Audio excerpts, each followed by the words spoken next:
Dimanche 28 août 1955, 3 promeneurs font une macabre découverte. Le long de ce chemin, un corps sans vie. Celui d'une femme d'une trentaine d'années qui repose à quelques mètres d'un vélo. On a suivi le chemin, c'est en remontant le chemin qu'on a trouvé ça. Henri Duhamel fut le premier à apercevoir le corps. Un petit sentier, on a vu qu'il y avait quelque chose de traîné là, et là que j'ai rentré dans ce trou. Puis j'ai dit, ouais, venez voir. C'est qu'on a vu la dame en allongée, là, qui était morte. Cette découverte est le point de départ d'une laborieuse enquête policière. Le lieu est reculé, nous sommes à 200 mètres des marais de la Somme, à 15 km d'Amiens, en bordure de 2 petits villages. Ça fait drôle quand même, hein. Surtout quand on voit la dame allongée avec les grosses bêtes, là, et qui rentre dans le trou de nez, on dit elle est morte. Aussitôt prévenus, les gendarmes constatent qu'il s'agit bien d'un meurtre. Le corps de la jeune femme est couvert de blessures et des traces d'étranglement sont visibles autour de son cou. Très vite, la nouvelle se répand dans les 2 villages bordant le chemin. La mort, de toute façon, fait peur. Et à un enfant, moi j'avais très peur. André Sehet avait 8 ans. Il a vu le déploiement des gendarmes. La nouvelle s'étant su, elle s'est répandue comme une traînée de poudre de maison à maison. Et puis, moi je me rappelle avoir vu des regroupements. Les gens se regroupaient, ne savaient rien mais se regroupaient et s'inventaient déjà un scénario, quoi. L'endroit est méticuleusement fouillé. Seul indice découvert, un gourdin taché de sang retrouvé dans les buissons à quelques mètres du corps.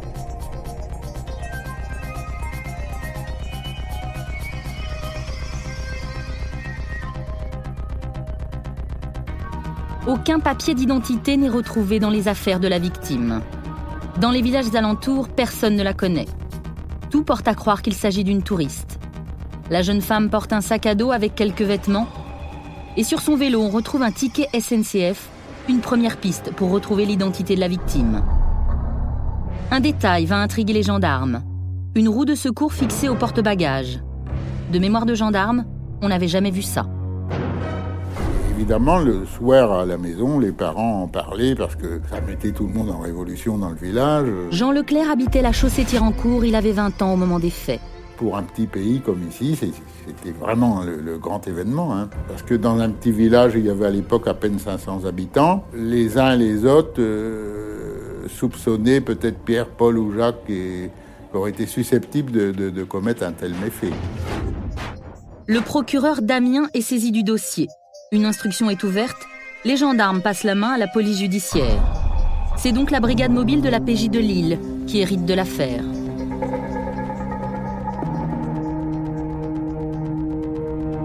La victime est rapidement identifiée. Il s'agit de Janet Marshall, citoyenne britannique et jeune institutrice de Nottingham. Dans cette soirée du 28 août, c'est tout ce que l'on sait de ce corps.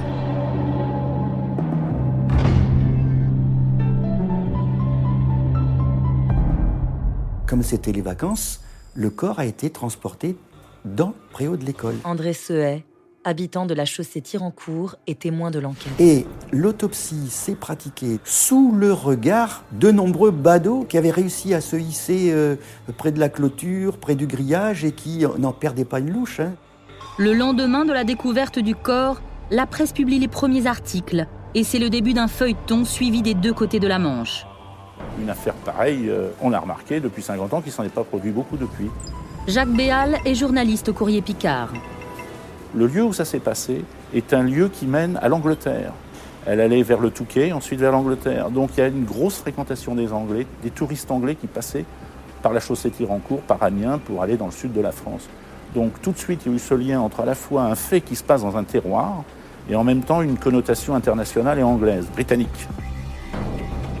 Les plus grands quotidiens britanniques envoient très vite des dizaines d'envoyés spéciaux. Ils accompagnent évidemment ce fait divers comme souvent on peut le lire, d'un côté de xénophobie un peu anti-française, de sauvage. Et là, on était dans une contrée qu'ils pouvaient trouver sauvage, une contrée de marais, de terroirs, de brume, d'humidité, d'accent picard, même d'un parler picard qui n'est pas le parler français. Et ils arrivent là, un peu chez les Indiens. Les enquêteurs vont reconstituer l'emploi du temps et le périple de Miss Marshall depuis son arrivée en France un mois plus tôt jusqu'au lieu du crime. Aucun élément particulier, aucun témoignage ne viennent apporter d'informations aux enquêteurs français. En Angleterre, Scotland Yard se charge d'interroger la famille Marshall. La mère de Janet ne viendra jamais en France et rien pour elle ne peut expliquer ce crime. Le frère de Janet confirmera ce que tout le monde rapporte. Janet Marshall était une fille sans histoire, sportive, passionnée de rencontres et de voyages. Quelqu'un qu'on aurait aimé croiser si on avait 20 ans, quoi. Mais attendez, effectivement, une Anglaise en bicyclette en 1955, certes elle est jeune, mais c'était pas chose fréquente. Jacques Béal, journaliste au Courrier Picard. Elle est étonnante, cette jeune femme. J'ai 72 ans, je n'ai pas encore vu quelqu'un en vélo avec une roue de secours derrière, c'est pas courant. En Angleterre, Janet s'occupait d'enfants handicapés. Elle était célibataire et on n'y connaissait aucun petit ami. Arrivée par avion en France au mois de juillet 1955, elle était partie de Toulouse pour entamer un périple à vélo de plus de 800 km. Janet était une solitaire. Le trajet qu'elle avait décidé de suivre était celui de nombreux touristes. Rocamadour, la grotte de Lascaux, les châteaux de la Loire, Orléans, Fontainebleau, puis Amiens. Ce jour du 26 août 1955 devait être le dernier de son voyage pour rejoindre le Touquet, où une place à bord d'un avion avait été réservée. Elle n'y arrivera jamais.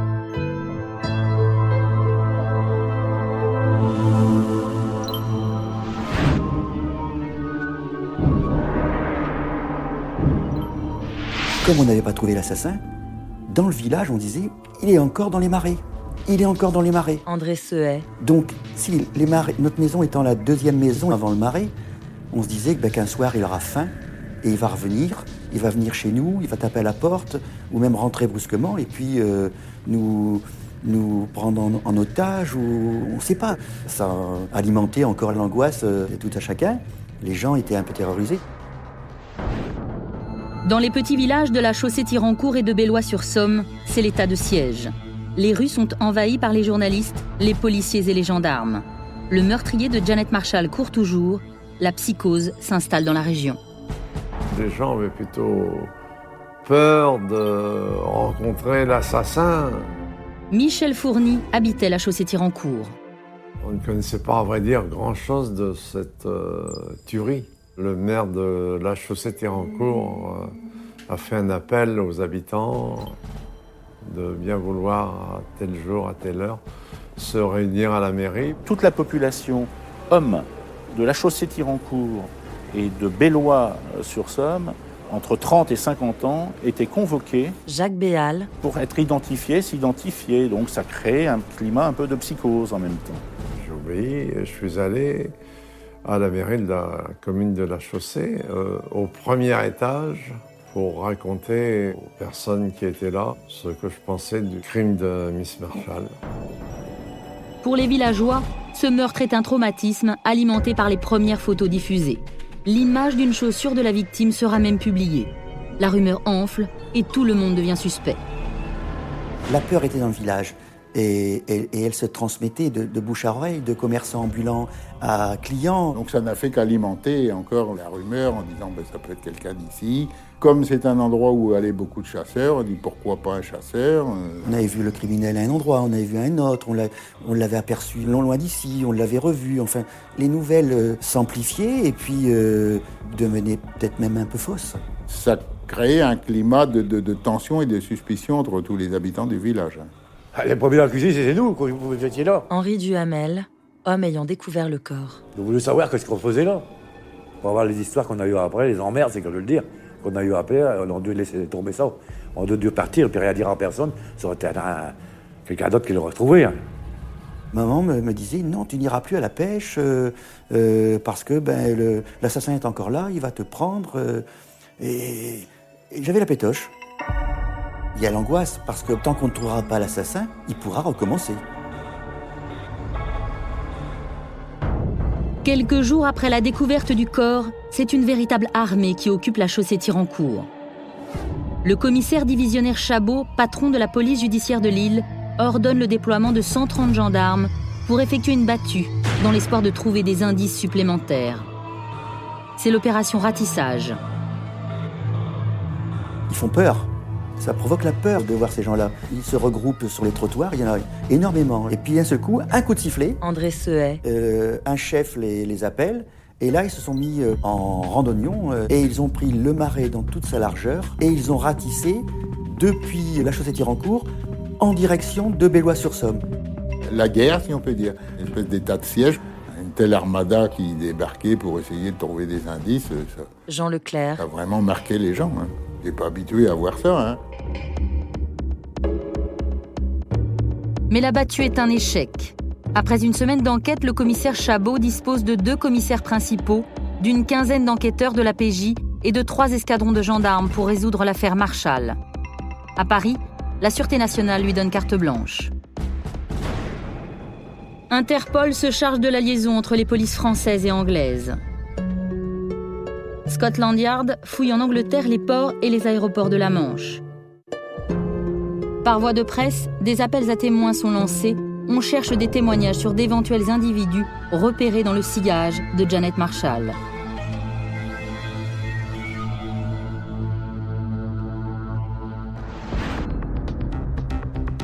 Jour après jour, les enquêteurs recueillent des descriptions et un profil commence à apparaître. L'agression a été réalisée par un homme solitaire, de forte corpulence, qui n'a pas hésité à massacrer sa victime.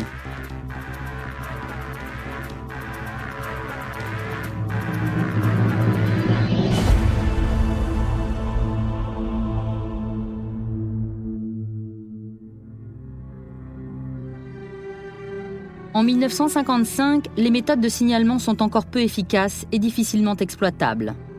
À cette époque, la police scientifique n'en est qu'à ses balbutiements. L'investigation judiciaire a hérité des techniques vieillissantes utilisées par les brigades du Tigre, basées sur les seules enquêtes de terrain. L'alternative est donc de se plonger dans les archives policières, des fiches poussiéreuses sur d'anciens condamnés. Ces fiches signalétiques datent des années 1880. Un certain Alphonse Bertillon invente alors l'anthropométrie. La technique consiste à effectuer des relèvements de mesures osseuses sur des condamnés. Il faut chiffrer la taille, l'envergure, la largeur du buste, la longueur de l'auriculaire, les dimensions des pieds ou des oreilles, en somme, décrire techniquement le corps d'un individu. Toutes ces données seront reportées sur une fiche d'identité qui permettra de reconnaître n'importe quel criminel en cas de récidive.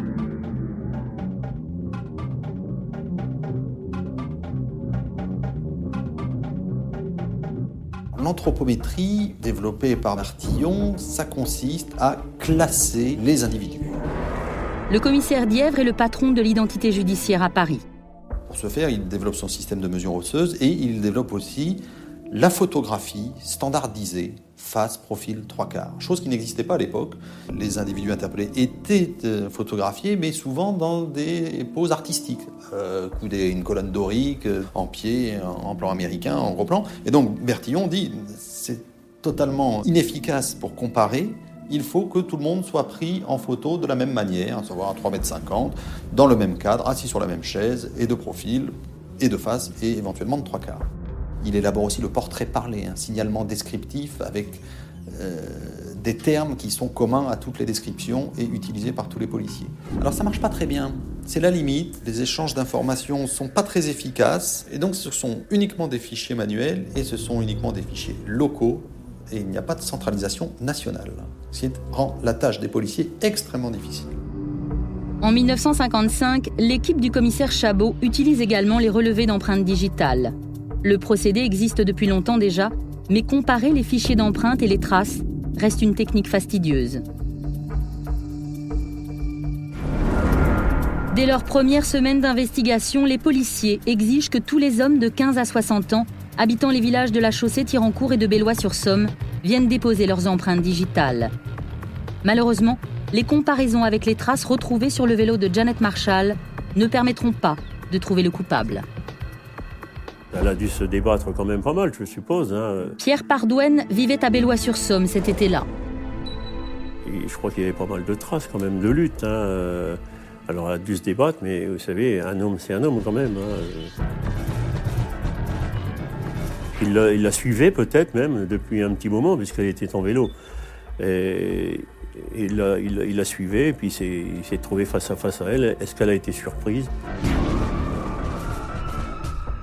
Les deux communes se demandaient qui est-ce qui allait avoir le corps de Jeannette Marchal, parce qu'il y avait la tête qui était sur la chaussée Thirancourt et le reste du corps était sur Bellois-sur-Somme.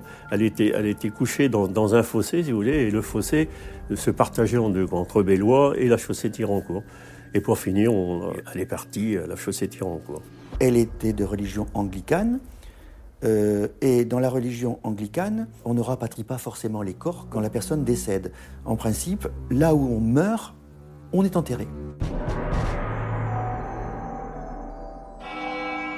Une semaine après la découverte du corps, tout le village de la chaussée Thirancourt se rend à l'enterrement de Jeannette Marchal. Aucun membre de sa famille n'est présent. Les villageois inhument une inconnue sous les objectifs de la presse internationale.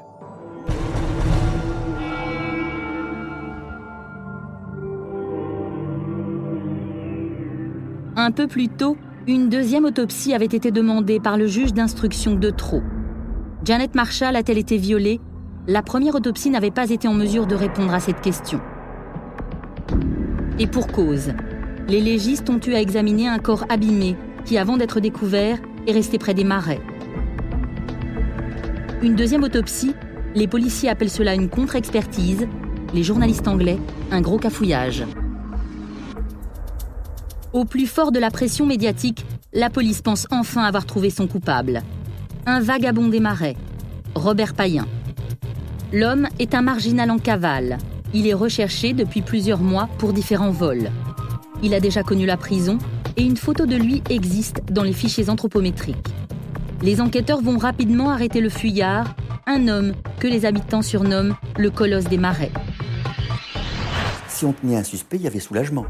Parce que on allait pouvoir ressortir, retourner à la pêche, donc c'était tant mieux. Hein.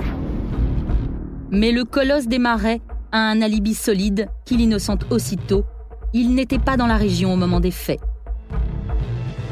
C'était un être qui vivait de braconne, de petits rapinages, mais c'était pas quelqu'un qui avait l'envergure de tuer une personne pour la dépouiller. André Sehay, habitant de la chaussée Thirancourt et témoin de l'enquête.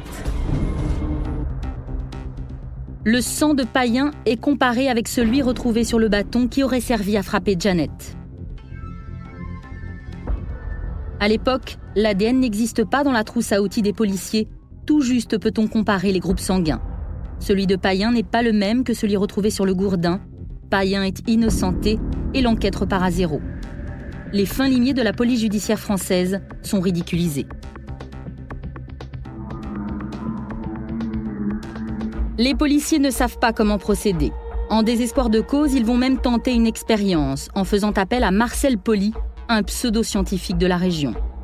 Un homme qui offre aux enquêteurs la silhouette du meurtrier sur un plateau. Ce pantin serait, selon son auteur, l'apparence de l'agresseur de Miss Marchal. Un pantin tracé d'après le pendule ou la baguette, une méthode peu scientifique appelée radiesthésie. Cet homme voûté portant un béret et ressemblant à un paysan serait donc celui que toutes les polices recherchent. Mais en 1955, à la chaussée Thirancourt, 9 paysans sur 10 ont des traits de ressemblance avec ce pantin. De quoi déprimer les enquêteurs et ravir les journalistes qui saisissent l'information pour ridiculiser un peu plus les enquêteurs. Les gendarmes qui ont laissé filtrer cet élément vont être rapidement mutés.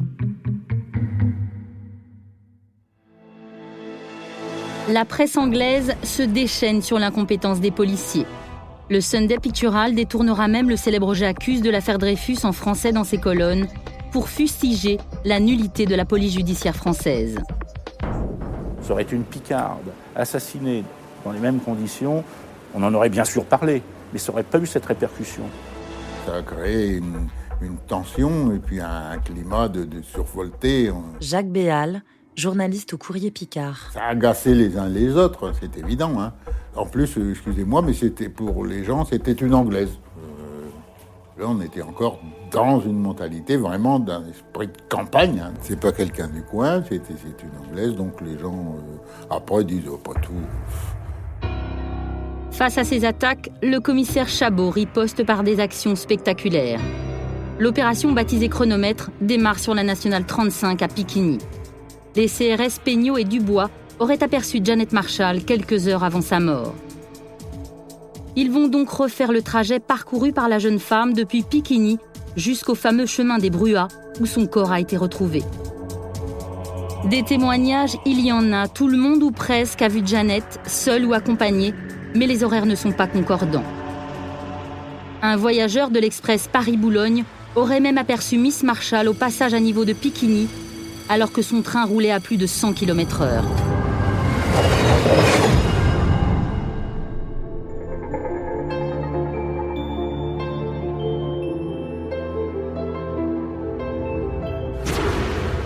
Les jours passent et les inspecteurs n'ont rien de sérieux à apporter sur le bureau du juge Detreau.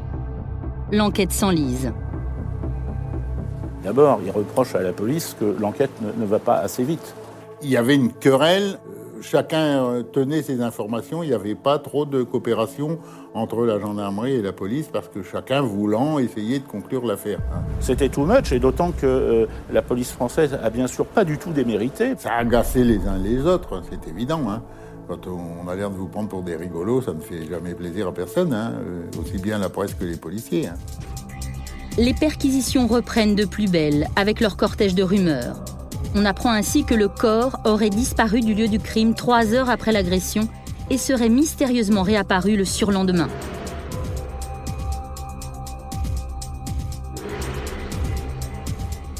Les soupçons se tournent vers le châtelain et son garde-chasse. Il y avait ce château près duquel on a découvert le corps. Je ne sais pas s'il faut remonter à la résistance ou aux dénonciations, mais il y avait quand même cette opposition entre une classe ouvrière, une classe laborieuse, rurale, et en même temps une dynastie. Et il y avait des jalousies. Et l'industriel sain qui a été entendu par les gendarmes et les policiers, beaucoup se demandaient s'il n'était pas quelque part responsable. En ce dimanche matin du 26 août 1955, le châtelain et son garde-chasse prennent vers 8h30 le chemin des Bruats menant au Marais. Selon les légistes, la mort de Janet Marshall est survenue entre 9h30 et 10h, soit à peine 1 heure après leur passage. Peu avant midi, l'épouse du châtelain et une amie prennent ce même chemin pour retrouver les 2 hommes. Madame Collin remarque alors un vélo abandonné et vient même lire l'étiquette sur la roue de secours. Elle continue son chemin et passe probablement à 1 mètre du cadavre sans le voir. Voir sans voir, il fallait rentrer dans le buisson pour voir. Ça, c'est l'intuition d'avoir vu un passage et puis rentrer dedans. 1 heure plus tard, le groupe fait le chemin inverse, accompagné d'un chien. Selon le châtelain, l'animal n'a jamais marqué l'arrêt, ni rapporté aucune trouvaille. Pour un chien de chasse, c'est étonnant. Les policiers reconstitueront la balade en déposant une tête de mouton à l'emplacement du corps de Janet. Cette fois, le chien marquera l'arrêt et aboiera. 2 conclusions possibles pour les enquêteurs. Soit le corps n'était pas là à l'heure supposée de la mort, soit le châtelain et ses gens ont vu le corps mais n'ont rien dit. Le châtelain est pourtant rapidement mis hors de cause. Encore une piste qui ne mène à rien. Il aurait vu quelqu'un, il aurait aboyé le chien. Automatique, hein. On en parlait forcément parce qu'il y avait du monde surtout autour du café, quoi. Pierre Pardouenne, habitant de Bellois-sur-Somme pendant l'affaire Bernadette. Tout le monde venait voir, on a entendu parler que c'était peut-être un tel ou un tel, on a même parlé du château et tout ça, mais enfin tout ça c'était des rumeurs. Ça permet aux gens quelquefois qui ont des vieilles rancunes Jean Leclerc. De les mettre à exécution, si on peut dire, notamment au niveau des gens qui étaient coureurs de jupons, si vous voulez, hein, en disant lui, bien possible d'avoir fait ça. Ça c'est vrai, cet état d'esprit-là a existé. Hein. Plus le temps passe, plus l'affaire devient mystérieuse. Pas de mobile, pas de meurtrier et un scénario criminel de plus en plus opaque. Les enquêteurs craignent qu'une omerta règne sur la commune.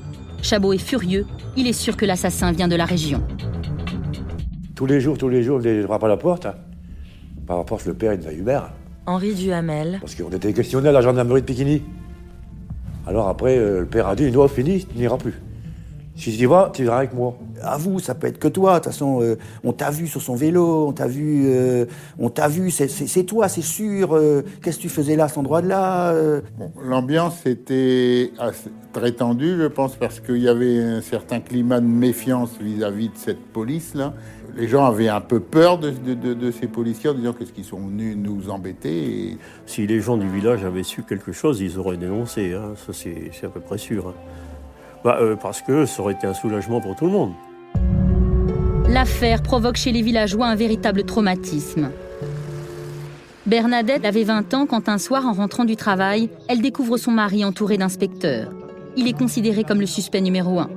Bernadette se souvient de la tension qui régnait pendant l'interrogatoire et de l'impatience des inspecteurs à faire avouer son mari. Quand je suis rentrée, saisie de voir tous des bonhommes comme ça autour de la table, je me demandais qu'est-ce qui s'était passé. C'était des policiers de ville, assez haut placés. Hein. Oh, ils étaient bien 3, 4. Hein. Ça a duré combien de temps, l'interrogatoire? Un bon 6 heures. Hein. Et ça a duré combien de temps encore après, quand vous étiez là? Pour questionner. Oh, bien 3-4 heures. Vous savez que ça fait un drôle d'effet. Hein. C'est pas évident, vous savez. Alors, des questions, hein, ça mitraille. Hein. Même pas le temps de réfléchir pour répondre que patacrac, il y en a un autre à côté. Poser la même question, mais à l'envers, ça va pas être dit pareil. Bien, qu'est-ce que vous faisiez, par exemple, dans ce chemin-là? Alors lui, il a répondu, ben, c'est mon chemin pour aller travailler. Parce qu'il y avait une hutte dans le bas du sentier. Et on s'est jeté sur lui qui n'a rien fait. Ah ben oui, hein. Je souhaite la meilleure personne de passer ces trucs-là. Non, vous n'avez rien à se reprocher. Et puis qu'on vous arrive sur le dos comme ça, c'est dur, hein. C'est dur. Il faut se mettre à sa place, hein. Quand vous rentrez vous voyez que votre mari il devient le suspect numéro 1, ou presque, il est certain que ça fait drôle quand même. Qu'il fallait trouver un assassin à Miss Marshall, et puis c'était bien, il fallait le trouver vite. André Sehet. Et ben, si on l'avait trouvé à la Chaussée-Tirancourt, parmi les chasseurs surtout, ben, ça aurait été pas plus mal. Comme ça n'aboutissait pas, les Anglais étaient un peu sceptiques. Il avait l'air un petit peu de sous-estimer la police française. Donc il y avait un peu ce climat de rivalité, puis de regarder les gens de haut en disant « vous êtes des petits ». Là, l'inspecteur Henri Van Hache, surnommé par la presse le Maigret du Nord, la terreur de la pègre. Il a envoyé des gars de la PJ de Nice me chercher en vacances parce que, entre guillemets, comme on dit, ça merdait. Tout de suite, Chabot m'a dit « Vous avez vu cette affaire? Ils nous ont pris pour des cons. Écoutez, en ce moment, vous avez la baraka, je vous fais rentrer, et puis vous verrez. » Mais je dis « Mais monsieur Chabot, déjà, j'ai raté le concours de commissaire il y a l'année passée. Vous m'avez dit... » Il dit « Vous pensez bien, dit Van Hache, avec une affaire comme ça, avec le problème que ça pose, avec les médias et compagnie, mais réussissez-moi cette affaire et vous n'aurez pas besoin d'aller au concours. » Pendant la Seconde Guerre mondiale, Henri Van Hache traversait les rues de Lille sous les bombardements en transportant des armes pour les résistants, sous le nez des chars allemands. Lorsqu'il intègre la police judiciaire en 1946, il hérite rapidement des affaires les plus compliquées et se construit rapidement une réputation de dur à cuire. Chabot en fait son joker. Chabot, c'était le seigneur. C'était un crack. J'avais sa confiance. Il me regardait avec gentillesse, presque paternellement. Et toujours, il me disait « Je vous fais confiance, Van Hache. » Alors, j'ai dit « Bon, d'accord. » Je voulais de l'action, jamais travailler la nuit, j'aimais bien la violence. Je prends tout de suite le taureau par les cornes et je deviens vite une espèce de chef d'attaque, un gars qui mène le jeu, qui entraîne les autres. Van Hache reprend l'enquête à zéro et se concentre sur les faits, uniquement les indices. Il laisse tomber le mobile, persuadé que les autres flics font fausse route. Ils discutent, ils bouffent, après ils mangent bien, ils boivent l'apéritif, ils mangent bien, et puis après ça discute pendant 1 heure, 2 heures sur de subtiles hypothèses. Ils sont toujours en train de parler de mobile, de ceci, de cela, qu'ils l'ont vu, et que ça aurait dû se passer comme ça. Tu vois, moi je vois... Non, moi je vois rien du tout. Moi, je vois un vélo abandonné, je vois un cadavre, et je dis il y a un auteur, c'est tout. Moi je barre, je m'en vais bosser sur le terrain. Moi, je suis dans la merde, je suis dans les marais, voir où elle est passée, voir la route, tourner autour, marcher longtemps, m'imprégner du lieu, aller dans la hutte. Van Hache exige de rencontrer tous les habitants des communes concernées. Il veut tout savoir sur chacun. Pour cela, il applique sa méthode, l'intimidation. Vous êtes dans la culture, tout ça, qu'est-ce que vous faites? Comment vous faites pour tuer une poule? Henri Duhamel. On l'égorge, hein. Une poule de luce qui dit. Oh. Je les passe au crible, hein, tous. Je les fais défiler tous, je les connais tous. Qu'est-ce que vous foutez là? On allait voir la chasse après les filles, c'est tout. Hein. Comme les jeunes, hein, comme vous avez fait, vous-même. Hein. Je leur disais, comment tu fais l'amour avec ta femme, toi? Oui. Hein? Comment tu bandes quand t'es avec ta femme? T'aimes bien d'apprendre comme ça et comme ça? Ouais, j'allais jusque-là. Les mecs, les paysans, ils me regardaient. Là. Mais j'avais besoin de savoir, j'avais besoin par la position de la fille, par un tas de trucs. Je disais, comment ça s'est passé? Peut-être que c'est un cas qu'il y a un petit peu de sadisme. Je veux connaître ces gens-là. Ils vont faire sauter le masque. Je vais leur arracher leur masque. Je sais bien quelle est la nature humaine. Et puis je me connais aussi. Je sais quels sont nos fantasmes. Il va cracher. Il va se découvrir.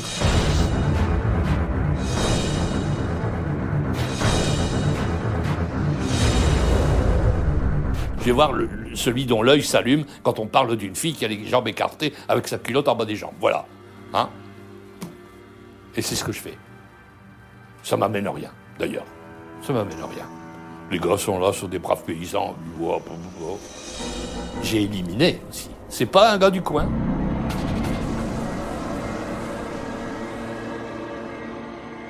Est-ce qu'il était avec elle? Non, d'après les premiers témoignages, elle était seule avec d'autres. Alors, qu'est-ce qu'il faisait? Eh bien, il y a la massue, le gourdin, il y a le collet autour du cou. C'était un gars des marais. C'était un gars qui posait des collets. C'est une espèce de vagabond. Pour se déplacer, il pique un vélo à l'occasion. Il n'a pas seulement fait la chaussée Thirancourt. Il a été en deçà et au-delà. Et toujours dans le même axe. Paris-Abbeville. C'est un type qui vient de l'extérieur et qui a vécu à la chaussée Thirancourt peut-être quelques jours et qui a tué. La chance va finir par sourire à Van Hache. Sur les centaines de dépositions du dossier, il est intrigué par le témoignage de la factrice. Il était à la croisée d'un chemin et elle, la factrice, était en vélo.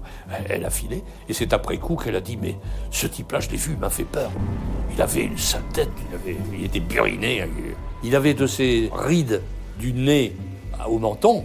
Et puis alors, sa main estropiée. Hein. Elle avait remarqué tous ces détails-là parce qu'elle était un peu impressionnée puis apeurée par cet homme qu'elle a rencontré plusieurs fois. Jean Leclerc, habitant de la chaussée Thirancourt. Ça s'est avéré d'une première importance. Hein. La physionomie de l'homme se précise. Il est inconnu dans la région, porte le béret, une grande veste, un pantalon sombre. Et surtout, il souffre d'une amputation visible. Il lui manque 3 doigts à la main gauche. Van Hache tient enfin un signalement, mais il s'agit d'un portrait parlé, très fastidieux à expliquer à toutes les personnes qui l'interrogent.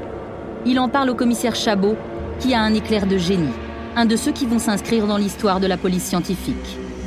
Il a dit, mais il faudra que je voie Paris, je vais le convoquer à mon bureau. Et Paris, c'était le photographe, c'était le chef du service anthropométrique et photographique. Il dit, il y a des centaines de photos. Il faut qu'il me sorte des photos dans lesquelles on voit des visages assez burinés de paysans. Ça. Et alors on va voir. Et puis l'idée lui vient, c'est lui, de découper. Il dit, lui, il appelait ça le puzzle. Il disait la photo puzzle.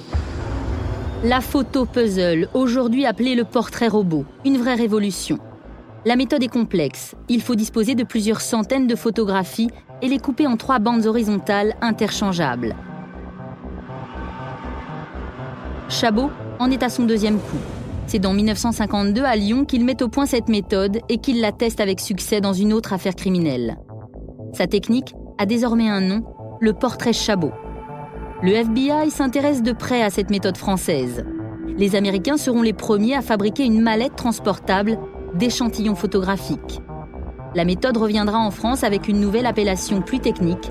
Le portrait Chabot devient le portrait robot. Le commissaire ne passera jamais à la postérité. Les Américains vont industrialiser le procédé en réalisant des mallettes appelées Identity Kits. Ces mallettes recèlent près de 40 000 photographies recoupant tous les types humains. Près de 500 transparents permettent de compiler 3 parties du visage. le front et les cheveux, les yeux et le nez, puis le menton et la bouche, avec la possibilité d'ajouter des accessoires comme des lunettes, des moustaches ou encore un chapeau. Grâce à cette technique, le portrait robot de l'assassin présumé de Janet Marshall est communiqué à tous les journaux. Il y avait ce côté d'une sorte de fait divers moderne. Jacques Béal, journaliste au Courrier Picard. La publication de cette photo robot a été importante, elle a été diffusée partout. Et c'est la première fois que ça se faisait, effectivement. Personne ne croyait que ça aurait pu aboutir à quelque chose, parce que c'était tout à fait quelque chose de nouveau. Jean Leclerc. Dont on n'avait jamais, nous, entendu parler. Et les gens disaient « Oh, c'est du cinéma, c'est de la fantaisie ». Il y avait une forme de suspicion aussi qui s'établissait entre les uns et les autres. Et puis le soulagement de se dire qu'après tout, on ne ressemble pas à ce que la presse présentait. Oh bah non, ça c'est pas un gars de chez nous, quoi. C'était pas possible. Pierre Pardouenne, habitant de Bellois-sur-Somme pendant l'affaire Bernadette. Il n'y avait aucun portrait qui ressemblait à ça dans le village. Oui, les gens se sont dit, des personnes dans ma famille ne ressemblent de près ou de loin à ce portrait-là. Ça a permis d'alléger un petit peu l'atmosphère qui était quand même très tendue. Van Hache reprend la route et diffuse des copies de ce portrait robot dans tous les commissariats et postes de police. Il espère que son meurtrier sera reconnu par des collègues. Le matin du 27 décembre 1955, l'inspecteur Van Hache a au bout du fil le chef de poste de Gagny, en banlieue parisienne. Celui-ci lui raconte un accident de la circulation survenu entre une 4 chevaux et un cyclomoteur juste avant le meurtre de Miss Marshall. Le cyclomotoriste s'était enfui. Le conducteur de la voiture avait juste eu le temps d'apercevoir qu'il manquait 3 doigts à la main gauche du fuyard. Van Hache demande alors « Y avait-il un nom sur la plaque du cyclomoteur ?» « Oui », répond le gendarme. Et sur cette plaque, il est marqué Robert Avril, simplement. Je pars au ministère de l'Intérieur, je rentre, je vais au sommier judiciaire, et je dis à mon collègue Louvet, tu sais, il faut le faire. Mais c'est un faux nom. C'est du bidon, on va rien trouver. Puis on va regarder quand même. Bah il dit le voilà, Avril Robert. Je dis sans blague. Il dit ouais. Et puis il a été condamné aux travaux forcés pour viol. Bah je dis mon gars, ça y est, c'est ça. C'est lui. Tu peux être sûr, c'est lui. Je dis on peut y aller maintenant. Accompagné du dossier judiciaire se trouvent 2 photos, face et profil. La ressemblance avec le portrait robot est saisissante. Van Hache possède une photo et un nom, Robert Avril. L'inspecteur va alors se rendre sur le dernier lieu de résidence connu de Robert Avril, la prison de Meaux. Le directeur me dit oui, Avril est sorti à telle époque, ça correspond, il pouvait être dans le coin de votre crime là, et il avait une copine avec qui il entretenait des relations épistolaires. Elle habitait Le Tranlay. Alors effectivement, j'y vais. Elle me dit, vous comprenez, monsieur, voilà, les détenus font paraître des petites annonces. Et puis moi, j'ai écrit à cet homme, mais elle dit, quand je l'ai vu, il m'a pas plu du tout. Et puis il est reparti comme il est venu. Mais elle dit, voilà, il m'a laissé la carte de visite de sa sœur. Et sur cette carte de visite, une adresse, Sucy-en-Brie, à 40 km au sud de Paris. Et puis, surprise, je vois une silhouette, je le vois dans le fond du couloir, je le vois se rapprocher, je le vois derrière la vitre. Alors il ouvre la porte, je regarde mon collègue, et il comprend bien ce que je veux dire, et lui, il saisit aussi, c'est celui qu'on cherche.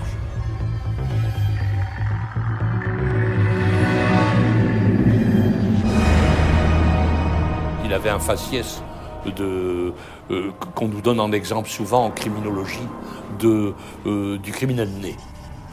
Voilà, du criminel né. Les yeux, les pommettes, la forme de la tête.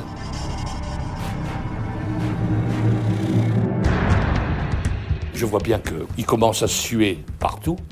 Je dis ça c'est bon, mais attention, on sait que c'est un gars qui a été condamné déjà aux travaux forcés.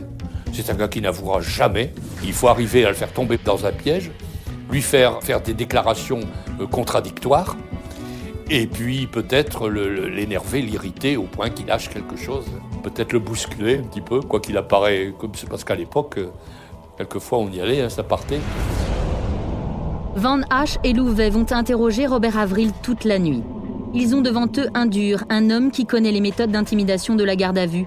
Un homme incarcéré pour viol et agression sur plusieurs femmes en 1944. Notre chance, c'est peut-être notre expérience, c'est notre certitude. Et puis lui, c'est peut-être un être très fruste, comme il le paraît physiquement.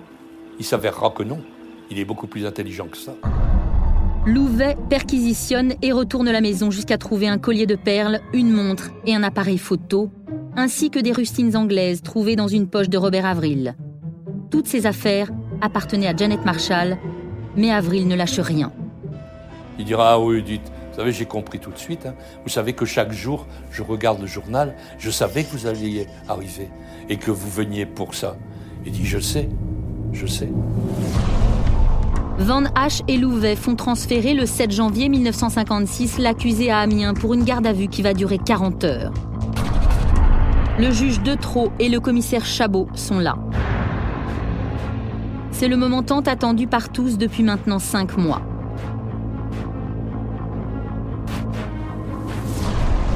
La nouvelle de l'arrestation va exalter les journalistes. L'information fait la une de tous les quotidiens. À la Chaussée-Thirancourt et à Bellois-sur-Somme, c'est le soulagement. Pendant cette garde à vue, les inspecteurs vont lentement énumérer devant Robert Avril les faits et les charges qui pèsent contre lui. C'est devant l'inspecteur Henri Van Hache que Robert Avril avoue enfin. Mais seulement les vols et l'agression, pas le meurtre. Je savais qui il était. J'avais étudié l'homme à travers ses actes. L'attaque était menée sur la base de données psychologiques sûres. Avril en sortit accablé, dépouillé, donnant l'impression d'être délivré. Selon ses déclarations, il avait passé la nuit du 25 au 26 août dans une grange à la sortie d'Amiens. Puis au matin du 26, il emprunta la route qui mène à la Chaussée-Thirancourt. Vers 10 heures près de la Nationale 35, il avait aperçu la jeune Anglaise qui roulait à quelques mètres devant lui. Il voulait juste la suivre et attendre le bon moment pour lui rafler ses biens. L'occasion se présente quelques minutes après la rencontre, lorsqu'il voit la jeune femme prendre un sentier pour se mettre à l'abri des regards. Il s'approche, puis au détour d'un virage, l'aperçoit dans les broussailles. Il est très entreprenant, mais elle se met à crier. Il perd alors la tête et ne pense qu'à la faire taire. Il l'immobilise à l'aide d'une ficelle qui lui passe autour du cou. Puis il déclare « J'ai assuré ma prise et j'essaierai progressivement, la maintenant au sol. J'essaierai jusqu'à ce qu'elle ne bouge plus. » Il se relève, la croyant simplement évanouie. Il la traîne dans les taillis à quelques mètres du vélo. Il ne sait plus ce qu'il fait. Il lui enlève sa montre et son collier de perles, puis arrache le sac du porte-bagages et s'enfuit. Dans la soirée du 26 août 55, il est de retour à Sucy-en-Brie. Le 8 janvier 1956 au matin, le juge d'instruction Detreau ordonne une reconstitution des faits à la Chaussée-Thirancourt. Comme toutes les reconstitutions, ça se passait dans un petit bois. France Renaud était l'avocate de Robert Avril. La police a amené l'accusé, les avocats étaient là, le public, naturellement, vous savez, est toujours curieux dans ces cas-là. Hein. Il y a toujours aux reconstitutions plein de monde, on les tient un petit peu à distance, naturellement. Il y avait des autos d'ici jusqu'à là-bas. Hein. Henri Duhamel. Il y avait un monde fou. Hein. C'est mon père qui connaissait bien le juge Detreau. André Sehet, habitant de la Chaussée-Thirancourt et témoin de l'enquête. Il lui a dit, mais monsieur le juge, on va quand même pas rester à 500 mètres, on verra rien. Faites-nous descendre un petit peu plus près. Et c'est là qu'ils ont descendu pour s'approcher. Ouais. Et puis alors, il y a un policier ou un greffier qui tient le rôle de la victime. Et l'accusé doit répéter exactement les gestes qu'il a faits. Ça apporte souvent beaucoup. Pour avoir une vue déjà précise. Et selon les gestes, on peut voir ce qui était possible, pas possible, parce qu'il ne faut pas imaginer. Hein. Il faut avoir le tableau sous les yeux pour pouvoir en discuter. Il avait l'air brave. Jean Leclerc. Je dirais même gentil. C'est tout à fait surprenant par rapport à l'image qu'on s'était fait en le voyant le peu d'articles qu'on avait vus dans la presse, de photos, on voyait un monstre, alors que là, c'était pas du tout le cas, il avait l'air d'un pauvre type, si on peut dire, hein, mais pas du tout d'un sanguinaire ni d'un criminel. Il n'inspirait ni la peur, ni l'antipathie, non, il était comme tout le monde. Il était là très détendu, plaisantant même avec l'avocate. Je ne sais pas s'il était bien conscient de ce qui lui arrivait. Ah oui, c'était un marginal total. Maître France Renaud. Il appartenait à ce qu'on appelle aujourd'hui une famille défavorisée. Au point de vue moral, il n'avait reçu aucune éducation, il n'avait vu que de mauvais exemples. Il était asocial, en somme.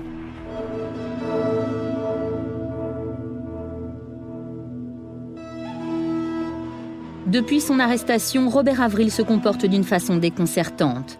À chacune des questions qui lui sont posées, il donne une version différente et s'embrouille dans les dates, les lieux et ses propres gestes. L'homme a un passé chaotique. Mais qui est Robert Avril ?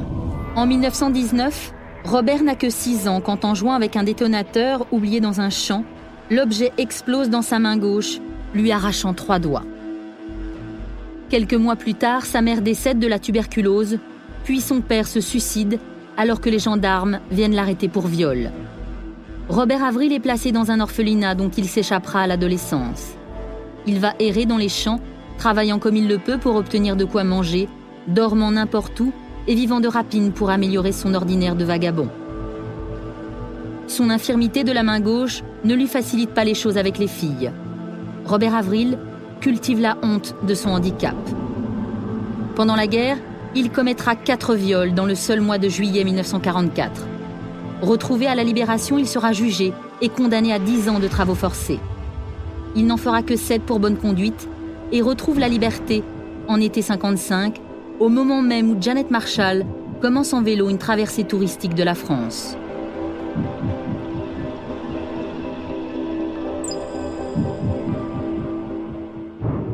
Robert Avril sera jugé en 1958 et reconnu coupable du meurtre de Janet Marshall.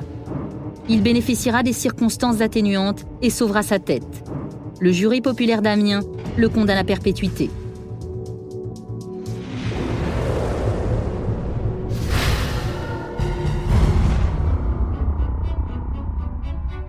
Le commissaire Chabot ne verra pas son invention porter son nom.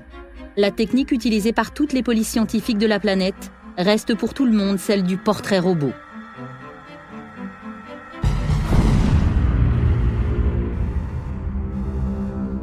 Henry Van Hache ne deviendra jamais commissaire, mais gardera ses illusions et sa fougue pour devenir l'inspecteur aux 400 arrestations.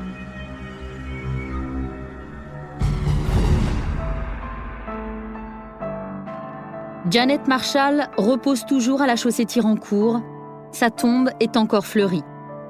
Cruel détail de l'histoire, sur la stèle il est écrit « Marshall Janet, jeune Anglaise de 30 ans, assassinée le 28 avril 1955, chemin des Bruas, 8310 La Chaussée-Thirancourt. » Janet n'est pas morte un 28 avril 1955, mais un 28 août. L'employé de mairie chargé de graver la plaque a confondu le mois d'août avec le mois d'avril. Avenir parti. 23 février 1970, Yvette et René Ballaire, un couple de quincailliers très respectable de la petite commune de Bourganeuf dans la Creuse, se rend à Brive pour assister à un congrès de chauffagistes. Sur le chemin du retour, Yvette, malgré une lancinante migraine, prend le volant de la Ford Taunus. La visibilité est mauvaise et les petites routes sinueuses de la région, réputées pour leur dangerosité. Pour gagner du temps, le couple Ballaire décide de couper au plus court et emprunte la route départementale 7 bis à destination de Saint-Bonnet-Briance. Mais pour des raisons inconnues, la voiture va quitter la route et basculer dans un ruisseau avant de prendre feu. Robert Valade, gendarme, sera un des premiers arrivés sur les lieux de ce qui n'est encore qu'un accident de la route. Ce qui se passe, c'est que moi, je suis allé constater un accident avec un collègue. J'ai vu une voiture calcinée qui était sur le côté gauche de la route et j'ai vu un cadavre dans la voiture, un monsieur qui était brûlé vif, qui était brûlé dans sa voiture. Lorsque je suis arrivé, Madame Ballaire était déjà évacuée. Elle a été, paraît-il, blessée, mais enfin arrêtée, elle n'avait rien. Mais elle avait été évacuée sur l'hôpital de Limoges.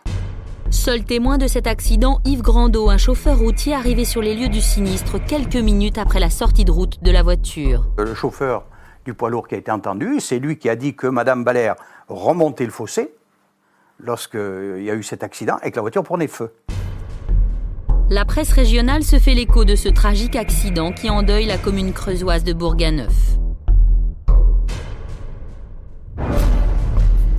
Gérard Boras, journaliste au Populaire du Centre, sera pour le compte de son journal dépêché sur ce mortel accident de la route.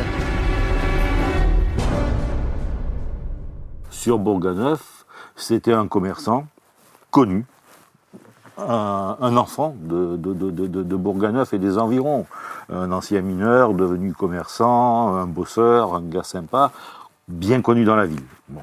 Donc le décès en lui-même avait quand même frappé la population.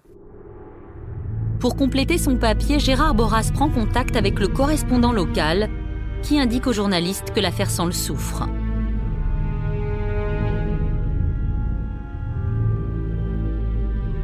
Le correspondant téléphone en disant que ce serait bien de venir faire un tour à Bourganeuf parce qu'il y a quand même quelques rumeurs qui circulent sur cet accident et que c'est peut-être pas un accident.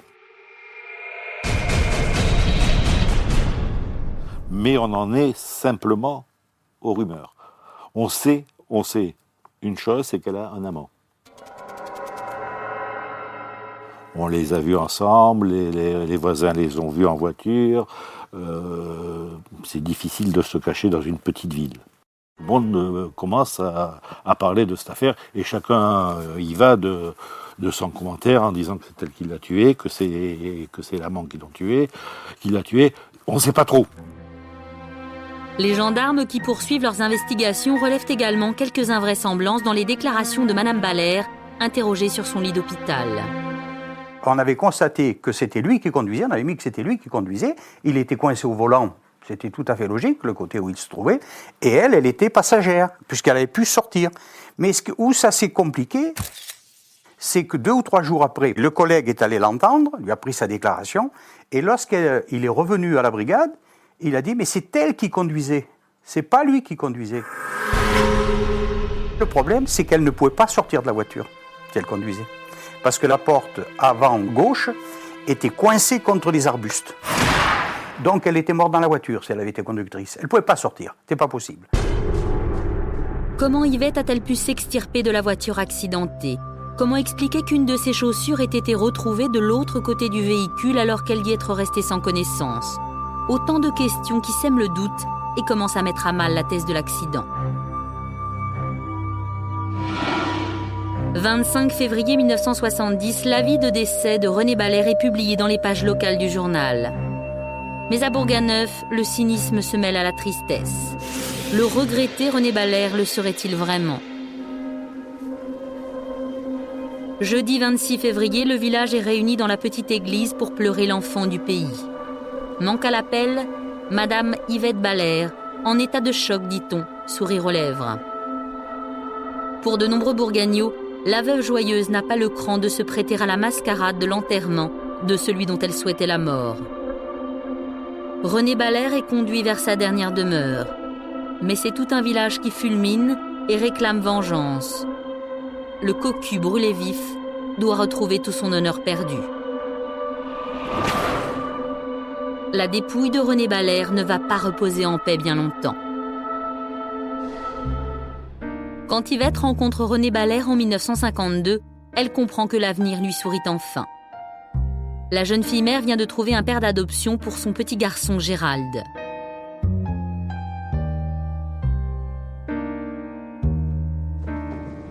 Les tourtereaux convolent en juste noces le 5 décembre 1957, mais le cliché est trop beau, le bonheur et la passion vont rapidement s'émousser. René Balaire n'est qu'un simple ouvrier, mais son ambitieuse épouse le convainc d'acquérir une imposante quincaillerie, rue Zizim, la rue commerçante de la ville.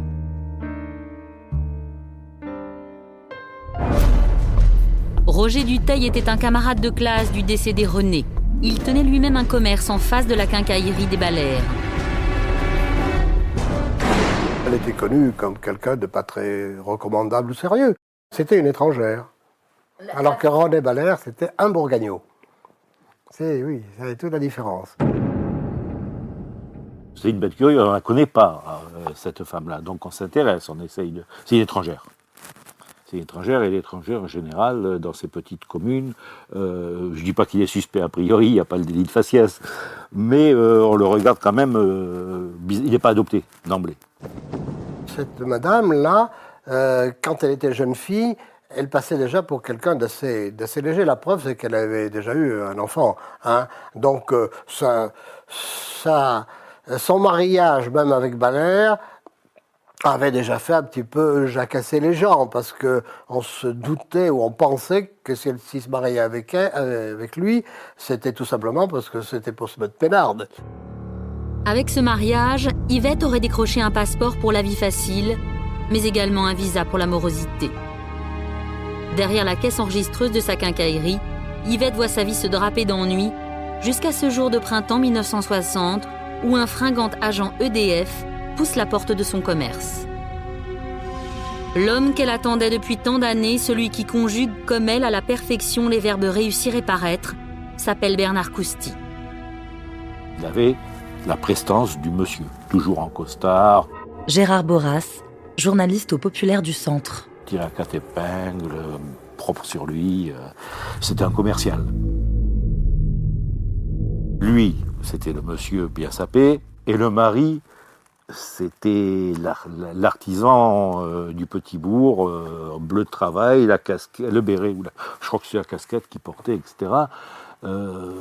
Bon, il était humble, il était discret, effacé, et je pense que déjà dans le couple, ça devait jurer un petit peu. L'insatisfaite Yvette Balair, en proie à des querelles conjugales, commence à se rêver au bras du fringant Cousty. Mais le beau Bernard est lui aussi déjà engagé. 17 juin 1953, Bernard Cousty épouse la discrète Ginette Freland. Le couple s'installe dans le village familial de Lavavet-les-Mines et tient en gérance une petite épicerie Coop.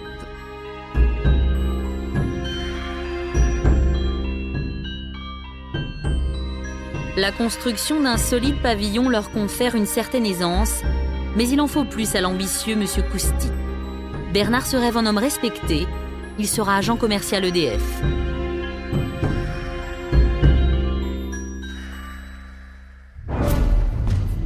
Roland Covin, collègue de travail de Cousty, et sa femme Marcelle se souviennent de cet homme ambitieux. Au départ, c'était un démarcheur. Et puis, la dénomination finale a été agent commercial.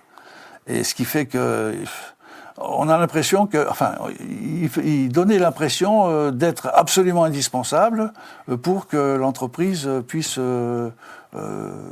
persévérer, enfin, obtenir de bons résultats. 1960, les Cousty s'installent à Aubusson. Ils auront une petite fille, Michel. Bernard Cousty soigne son plan de carrière et cultive les absences. Le commercial qu'il est devenu passe le plus clair de son temps sur les routes pour démarcher sa clientèle, mais également pour retrouver sa maîtresse, Yvette, qui vit à 50 km de là. Il vivait vraiment à l'écart de la société à Aubusson. Moi, c'est mon impression. Nous, personnellement, on ne savait pas qu'il fréquentait cette dame. Yvette et Bernard vont pourtant brûler d'une folle passion pendant plus de 5 ans. La libération des mœurs donne peut-être des ailes aux amants, mais l'adultère reste pour beaucoup une calomnie. Dans les années 69-70, dans un couple, quand on se marie, c'est pour la vie. À moins que la vie ne vous endeuille prématurément. Un accident est si vite arrivé. Et les mauvaises langues de dire que la mort de M. Balair arrive justement à point nommé. Henri Bernier, journaliste au quotidien La Montagne, a lui aussi été dépêché sur ce fait divers. Il se souvient des protagonistes de ce qui n'est encore qu'une sombre affaire de mœurs et de rumeurs. Alors, je pars sur un accident qui serait en réalité un crime.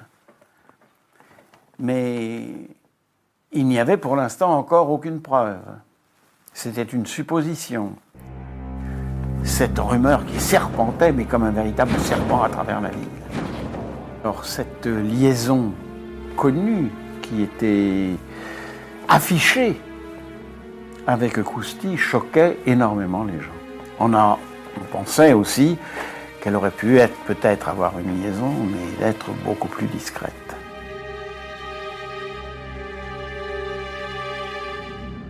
Et il y en a un des deux qui disparaît, qui laisse la place libre à l'autre. Et c'est ce que les gens ont vu en extrapolant, en disant « bon, maintenant, il va pouvoir s'installer là. » Voilà. Et c'est ce qu'a pensé le fils aussi. Le fils, Gérald de Balair, orphelin de père pour la seconde fois. Le jeune Gérald, anéanti par ce deuil, doit en plus faire face à cette calomnieuse rumeur qui circule dans la ville. Sa mère serait une meurtrière.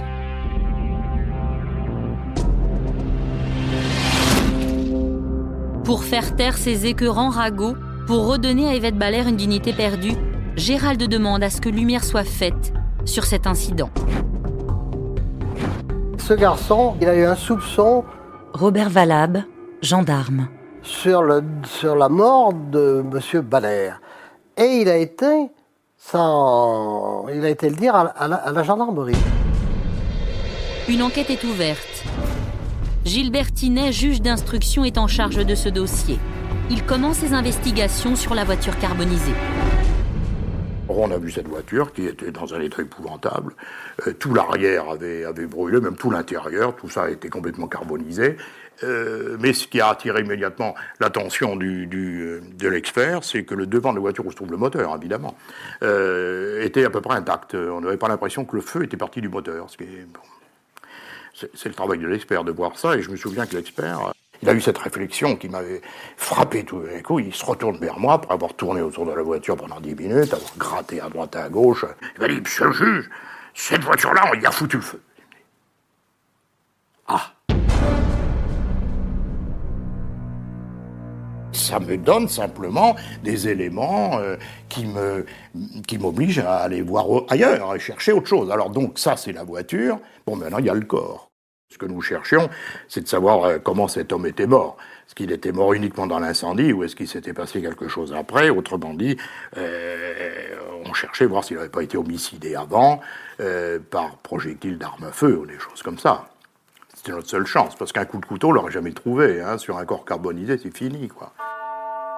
Le juge d'instruction fait alors exhumer et autopsier le corps de René Balair quelques jours seulement après son enterrement. Très vite, on a passé les morceaux de ce corps à la radio, et alors il y a eu le coup de théâtre, si je puis dire, c'est qu'on a découvert dans le rachis lombaire, alors approximativement dans la partie basse de la colonne vertébrale, une image à la radio de profil d'un projectile de revolver ou de pistolet, la forme ogivale d'une balle. Là, vous imaginez, y a de l'ambiance dans le laboratoire quand on voit ça. On se dit, voilà un monsieur qui est mort dans un accident, mais le problème, c'est qu'il avait une balle dans le rachis lombaire, quoi. Bon, alors il y a des questions à se poser, quoi, et à poser à d'autres personnes, surtout, quoi. Alors là, c'est la galopade dans ces cas-là.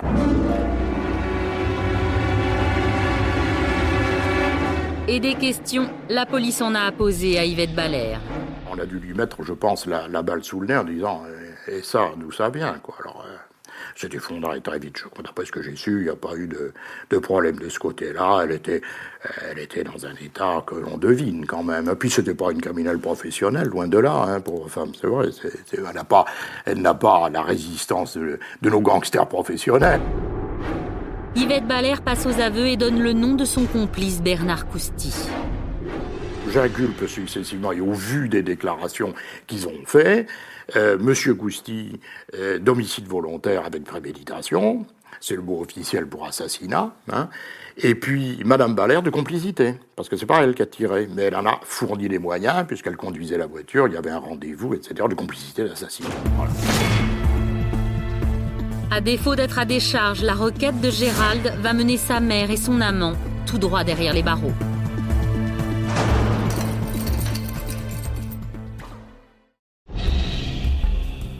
Mars 1970, Yvette Balair et Bernard Cousty, confondus et incarcérés, sortent de la maison d'arrêt de Limoges pour participer à la reconstitution du guet-apens tendu à René Balair. Journalistes et enquêteurs se retrouvent sur le bord de la départementale, Tous attendent de comprendre ce qui s'est réellement passé ce 23 février au soir. Il est 20h quand le couple Balaire quitte Brive. Yvette est au volant et conduit son mari non pas à leur domicile, mais directement à la mort. Bernard Cousty, flanqué d'une fausse barbe, pour ne pas être reconnu par son ennemi Balaire, va jouer les autostoppeurs pour faire s'arrêter la voiture. C'est un scénario qui avait été prévu à l'avance. Henri Bernier, journaliste au quotidien La Montagne. Pour que l'autostoppeur puisse entrer dans la voiture et s'asseoir au siège arrière, il fallait que le mari descende. Et c'est ce qu'attendait donc Cousty. Et ils se sont insultés, ils se sont pris à partie. Monsieur Balaire a arraché à Cousty sa fausse barbe, c'était tellement ridicule. L'autre l'a frappé avec une clé à molette. Il a essayé de l'assommer, mais Balaire était quand même très vigoureux. Et alors c'est là qu'il a sorti un pistolet et qu'il a tiré sur lui et qu'il l'a tué. Alors il a fallu ensuite mettre le corps dans la voiture. Il a fallu propulser la voiture jusqu'au petit pont. Il a fallu la basculer dans le ravin et puis y mettre le feu.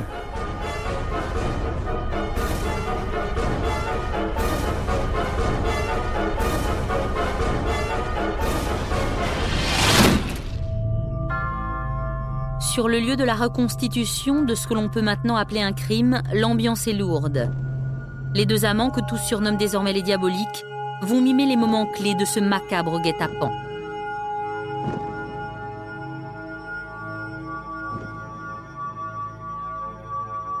Rien ne vaut le fait de remettre les inculpés Gilbert Tinet, juge d'instruction en charge de l'affaire. dans les conditions les plus proches possibles des faits, de façon à cerner le rôle respectif des deux dans l'assassinat Balaire.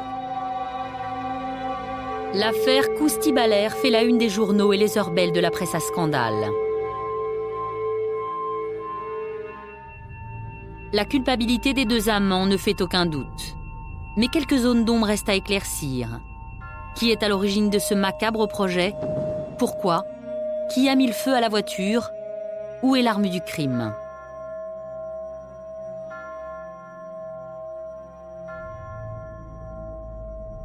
Quand on se trouve dans un dossier où bien il y a plusieurs co-inculpés, dont généralement, en toute fraternité, chacun se rejette la responsabilité sur les autres. Puis on ne peut pas leur en vouloir, c'est de bonne guerre.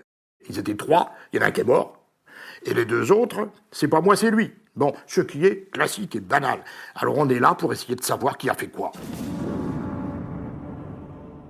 Au début de l'affaire, c'était un couple d'amants qui avaient la conviction que leur destin était lié, était inséparable l'un de l'autre. Et alors, au fur et à mesure que le temps passait, ce bloc a éclaté. Et elle a pris conscience que son destin passait par une séparation d'avec son amant. Hein. Séparation, je veux dire, du sort pénal, quoi. Elle commençait à le haïr parce que elle avait pensé arriver à un sommet, peut-être dans la société, et elle se retrouvait là, au plus bas de l'échelle, si l'on peut dire. Hein. Sur le lieu du drame, Yvette Balaire prend certainement conscience de la monstruosité de son acte et de sa déchéance. Prise d'un malaise, elle est raccompagnée en cellule. La reconstitution se poursuit à quelques kilomètres de là, vers le barrage de Chantegrel, le lieu présumé où Cousty a jeté l'arme du crime. Devant un Bernard Cousty hébété et frigorifié, des hommes grenouilles vont fouiller en vain les eaux troubles de l'étang. Il était là, sur le bord de la route, avec une couverture sur le dos, il faisait froid. Et j'ai eu le culot d'aller lui parler, d'aller lui dire, mais quel est celui qui a eu l'idée? Comment ça vous est germé dans l'esprit? Quelle est celle ou celui qui a eu le premier l'idée de ça? Ah, vous savez, on ne sait pas, on ne sait plus. Il arrivait à faire pitié. Ce type, son visage était défiguré, et par les larmes, il était devenu tout rouge, et il pleurait sans arrêt, il était là, solitaire, mais dans une solitude absolue, parce qu'il n'y avait pas de sympathie autour de lui. Le sémillant Bernard Cousty n'est plus qu'un effroyable assassin. Le commercial d'EDF, l'Apollon de Bourganeuf, a perdu toute sa superbe. Journalistes et policiers enquêtent, décortiquent le passé du ténébreux et s'interrogent. Car au moment où il commet son crime, Bernard Cousty est veuf. Veuf depuis quelques mois.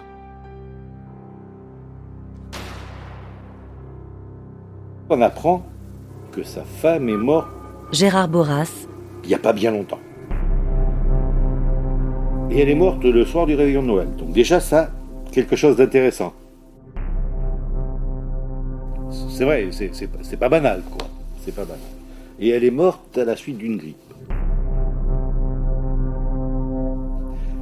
On commence déjà à se dire que il y a peut-être autre chose derrière. Que s'est-il donc passé ce 24 décembre 1969 à Aubusson ? C'est le soir de Noël. Chez les Cousty, le sapin est dressé, mais l'ambiance n'est pas à la fête. Pour la petite Michèle Cousty, ce réveillon s'annonce lugubre. Sa maman est clouée au lit avec une forte fièvre. André Chambon est médecin. Il était de garde ce soir de Noël et s'est rendu au domicile des Cousty pour examiner la malade. Eh bien, ce 24 décembre, c'était, on était en pleine épidémie de grippe en Creuse. Et le matin, j'avais été appelé, entre autres, parce qu'on avait à peu près une 50aine de visites par jour à ce moment-là. J'avais été appelé pour une malade que je ne connaissais pas et que je suis allé voir et qui s'est révélée être Madame Cousty. Et je l'ai trouvée alitée, avec de la fièvre et des symptômes qui paraissaient banaux, comme on en rencontrait en quantité tous les jours. Le médecin prescrit un traitement d'usage et recommande le repos. Ginette Cousty garde la chambre. Le soir venu, la petite Michèle apportera un bouillon à sa maman avant que celle-ci ne plonge dans le sommeil. Un sommeil éternel. Le 24 décembre au soir, Ginette Cousty née Freland, 37 ans, décède. Il est 23h quand Bernard Cousty donne l'alerte. Ça n'est que le soir, très tard, au moment où on entamait un petit réveillon avec mon épouse, que j'ai été appelé pour aller voir cette Madame Cousty. Elle avait eu comme un malaise et que son mari croyait peut-être bien qu'elle était morte. J'étais surpris parce que c'était une femme jeune. Je ne connaissais pas ses antécédents puisque je la voyais pour la première fois. Mais enfin, c'était surprenant. Et donc, je m'y suis rendu. Je suis arrivé dans une maison en pleine fête de Noël, avec l'arbre de Noël, les jouets, les guirlandes, la petite fille dans un coin, et le mari. Et effectivement, cette malade était bien morte. J'ai été très surpris, je l'ai examinée sérieusement. Je n'ai rien trouvé d'anormal. Mais néanmoins, j'ai dit à M. Cousty que cette mort me paraissait bizarre et que j'avais besoin de réfléchir avant de lui délivrer le certificat d'inhumé. À Aubusson, rien ne laisse penser que Bernard Cousty ait pu souhaiter la disparition de son épouse Ginette. Mais par acquis de conscience, le docteur Chambon demande à la police une enquête de moralité sur les Cousty.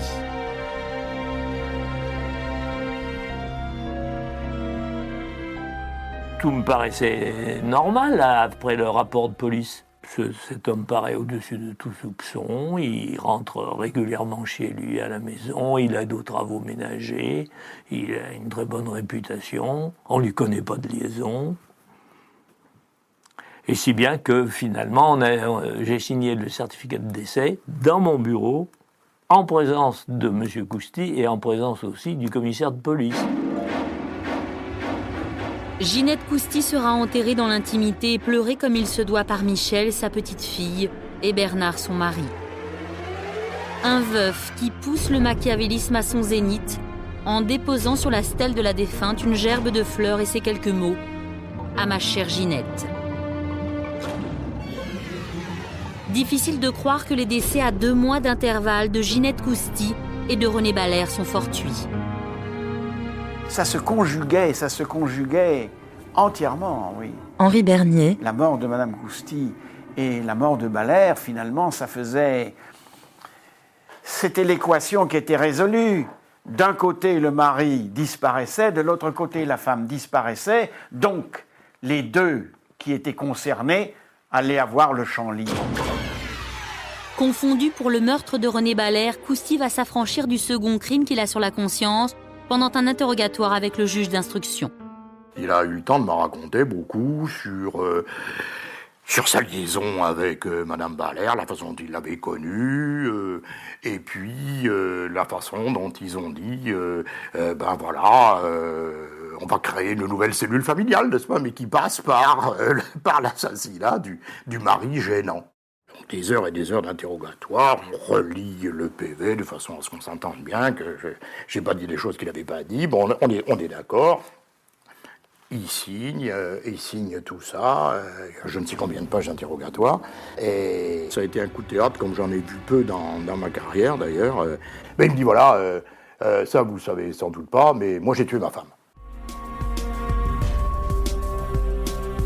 Quand il y a eu ensuite une autopsie, à part, paraît-il, on a dit que ça sentait l'éther quand on a ouvert le cercueil, et ça c'est très possible.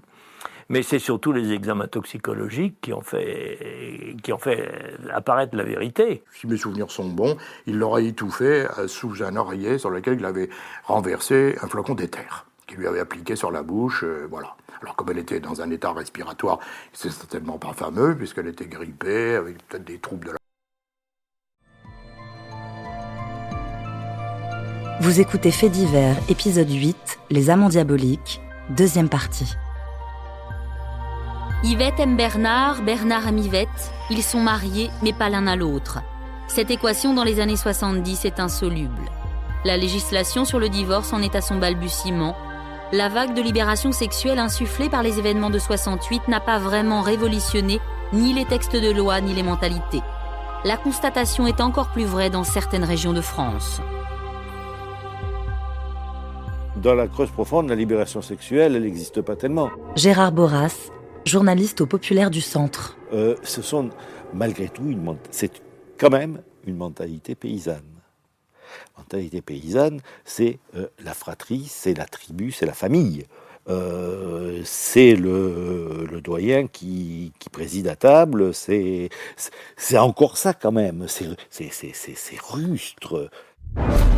En 1970, les couples mariés sont quasi enchaînés. Guy Hervy, avocat de Bernard Cousty, reprendra cette idée de rupture impossible comme élément à décharge pour son client. Balaire refusait le divorce. Le divorce aurait entraîné d'ailleurs des complications financières puisqu'il fallait partager une communauté avec un fonds de commerce, etc. C'était compliqué. Et par conséquent, je veux bien croire que rapidement, dans l'esprit de Cousty et de Madame Balaire, il y avait le sentiment que à moins du décès de Balaire, il n'y aurait pas de divorce. C'est la preuve d'une impossibilité de réfléchir au-delà de ces normes sociales de l'époque. En 1970, 40 000 couples environ se présentent devant les tribunaux pour officialiser une rupture. Ils sont 130 000 en 2005. Tous les sociologues l'attestent, 1970 marque une envolée de la désunion républicaine, mais la procédure reste fastidieuse. À cette époque, on ne divorce que pour faute. C'est vrai qu'il y a une envolée du divorce à partir de 1970 parce que des situations ont été bloquées pendant des années à cause des freins dont nous parlions tout à l'heure, et qu'à partir de 1970, les gens ont voulu à toute force divorcer, même quand ils n'avaient pas grand-chose à se reprocher, au point qu'ils s'envoyaient des lettres d'injures qu'on produisait devant le tribunal pour montrer que chacun avait des torts. Et en 1975, il y a la réforme du divorce qui va faciliter, qui va inventer le divorce pour rupture de la vie commune. Au bout d'un certain temps, l'époux, même s'il est en tort, peut imposer le divorce à l'autre dès lors qu'il n'y a plus de vie commune. Depuis, à l'époque, c'était 6 ans. Mais la passion adultère d'Yvette et de Bernard est précoce. En 1970, les textes de loi ne leur sont pas favorables. Divorcer, c'était compliqué quand l'époux innocent, celui qui n'avait rien à se reprocher, ne voulait pas divorcer. Parce qu'on ne divorçait que pour faute.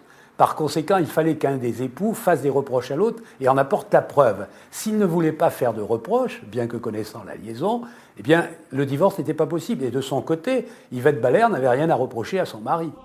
René Ballaire est surtout et manifestement très indulgent. Il aura fait moult concessions pour sauver son mariage, même la plus intolérable, accepter l'infidélité de son épouse. Elle voulait divorcer. Lui, Ballaire, s'y était opposé. Un divorce, c'est mal vu. C'est mal vu par le voisinage. Enfin, pour l'homme, c'est souvent le pauvre homme. Eh ben, elle y en a fait voir. Et la femme, généralement, c'est une garce quand elle divorce. C'est pas parce que le couple ne s'entend pas. Ça peut pas exister, ça. Et préfère peut-être la partager que de la perdre. Ça aurait été difficile pour M. Gousty d'une part, Mme Ballaire de l'autre. Gilbert Tinet, juge d'instruction en charge de l'affaire. D'obtenir des divorces dans des délais courts et de les obtenir, il les aurait obtenus peut-être à la fatigue, si je puis dire, hein, mais certainement à leur temps exclusif, avec tout ce que ça suppose. Parce que cette pauvre Mme Gousty, apparemment, n'avait rien à se reprocher. Alors son mari serait venu demander le divorce. Et je leur dis, mais monsieur, qu'est-ce que vous avez à reprocher à votre femme? Bon, admettons qu'on les fasse divorcer, ça aurait été à ses torts exclusifs, très probablement. Tandis qu'un veuvage, c'est tout différent. Et c'est Bernard Cousty qui va se charger du grand ménage. Il n'avait pas froid aux yeux, et il avait quand même, je pense, le mépris de ce qui le dérangeait, quoi. Sa femme, qui était souffreteuse, qui se plaignait tout le temps, etc., il la méprisait très certainement. Et Ballaire, qui était un guignol mené par le bout du nez par son épouse, n'avait sans doute pas beaucoup d'estime pour lui. Pour mener une vie commune, et au vu de tout, c'est normal avec Mme Ballaire, ou bien il y avait le divorce, mais avec tous les inconvénients, ou bien il fallait l'éliminer, il fallait éliminer le mari est le gêneur là-dedans, comme avait été l'épouse d'ailleurs. Il y avait deux gêneurs, quoi. On peut admettre la passion, mais une passion qui va... Henri Bernier, journaliste au quotidien La Montagne. À ce degré, pour s'exprimer, c'est une horreur que des gens aient pu arriver à ce degré d'inconscience. Parce que là, c'est une perte de conscience, une perte de la réalité et une perte de leur honneur, tout de même. J'ai lu donc cette histoire. Claude Chabrol, réalisateur des Noces Rouges. Et je me suis dit, dans un chien, je suis allé dans cette quincaillerie, ça bien entendu. Donc j'ai vu la mère Yvette, je l'ai vue, mais avant bien entendu qu'elle soit prise en main par Cousty. Moi, je pense franchement que c'est lui qui a dû mener la barque quand même. Mais je crois qu'ils étaient vraiment épris, Cousty et Yvette. Hein. Ce qui est intéressant, c'est de voir des gens capables de tuer. Agatha Christie disait une chose assez profonde, elle disait tout le monde sans doute est capable de tuer, mais très peu sont capables de tuer. Bon, c'est formidable, parce que c'est vraiment ça, quoi. 29 mai 1972, les Bourgagnoux et bien d'autres curieux creusois ont fait le déplacement pour décrocher un ticket d'entrée au tribunal de Limoges. La salle des pas perdus est en effervescence pour ce procès qui fait date dans les annales judiciaires. Les plus grands ténors du barreau vont assurer la défense des amants diaboliques. On attend l'audition de 23 témoins, dont le fils, Gérald de Ballaire, celui par qui le scandale a éclaté, mais également Mireille Madoumier, une visiteuse de prison venue témoigner en faveur d'Yvette Ballaire. Elle m'avait émue parce que je pense qu'elle avait été entraînée par sa passion folle qu'elle avait pour Cousty. C'est ce qu'on peut appeler un coup de folie, la passion. Yvette et Bernard arrivent au tribunal conspués par une foule vengeresse venue entendre une sentence capitale. C'est évident pour Cousty, Gilbert Tinet, que la peine de mort sera demandée dès la première minute du procès, mais même avant. il y avait ce que j'appellerais des cars de supporters qui venaient de Bourganeuf, remplis de personnes qui venaient pour hurler à mort à chaque fois que Cousty apparaissait sur les marches du palais, chaque fois qu'il rentrait au palais de justice. Les deux amants sont certainement pour la dernière fois de leur vie unis mais dans le box des accusés. Cette proximité est toute relative, hier amoureux et perdus, ils scellent aujourd'hui leur désunion devant les 9 jurés de la cour d'assises qui vont décider de leur sort. Madame Baller a toujours tenté de se défausser, expliquant, d'ailleurs elle a été longue à admettre sa véritable culpabilité, elle a soutenu, et jusqu'au bout, que Cousty lui avait un peu forcé la main et qu'elle avait subi plus qu'elle n'avait participé aux faits. Et Cousty a à peu près confirmé cette position à Limoges. Manifestement, il était encore très épris d'elle et il essayait de lui faire obtenir une peine minimum. Le président Delpech, qui mène les audiences, place d'abord Cousty sur la sellette en lui demandant quelques explications sur la mort de son épouse. Je n'ai jamais eu l'intention de tuer mon épouse, monsieur le président. J'ai juste versé un peu d'éther sous son oreiller pour lui procurer un bon sommeil. Le professeur Le Breton, médecin légiste, entre alors en scène. Il est questionné par l'avocat de Cousty, le bâtonnier Charrière. Croyez-vous, monsieur le professeur, que cette dose d'éther était suffisante pour entraîner la mort de madame Cousty ? Il est probable qu'additionné au barbiturique dont j'ai décelé la présence dans les viscères, cette dose d'éther ait été mortelle. C'est un coup dur pour Cousty. La question se pose maintenant de savoir comment sa femme a ingurgité ses barbituriques. Cousty n'a pas voulu reconnaître qu'il avait Henri Bernier impliqué sa fille dans ce crime. Il y a là une petite fille qui a peut-être, malgré elle, et de façon toute innocente, toute pure, c'est ça qui est atroce, n'est-ce pas, dans l'affaire, que peut-être c'est elle qui a aidé à tuer sa mère, en lui portant un bouillon.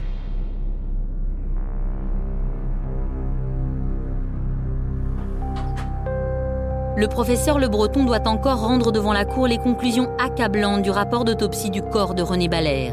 Il est formel.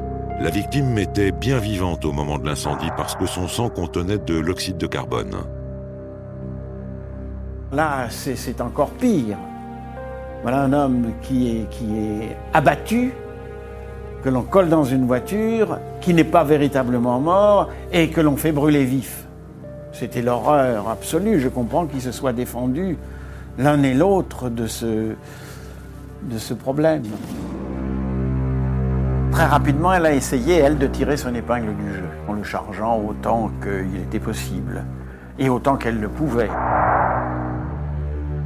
L'union sacrée des deux amants n'est plus de mise. En 1970, les tribunaux français prononcent toujours des condamnations à mort. Yvette Baller joue la victime et se drape d'innocence. Monsieur Cousty affirme avoir évoqué avec vous le projet d'éliminer votre mari, monsieur Baller. Est-ce vrai ? C'est vrai, monsieur le président, mais j'ai repoussé cette idée avec horreur et je ne pouvais pas me douter qu'il allait mettre ce projet à exécution. Je l'ai considéré jusqu'au bout comme une cabotine. Et puis une femme de peu de valeur, finalement. Dans le match qui oppose les deux anciens amants, c'est maintenant l'heure de l'audition du fils, Gérald de Baller. Je peux vous affirmer, monsieur le président, que ma mère était soulagée quand je lui ai annoncé ma décision d'écrire au procureur de la République pour lui demander l'ouverture d'une enquête. Ma mère est innocente, elle n'a pas tué mon père. Fin de cette première journée de procès. La presse se déchaîne. Yvette Baller passe plus pour la victime que pour l'instigatrice. Cousty, lui, semble désigné comme le seul coupable.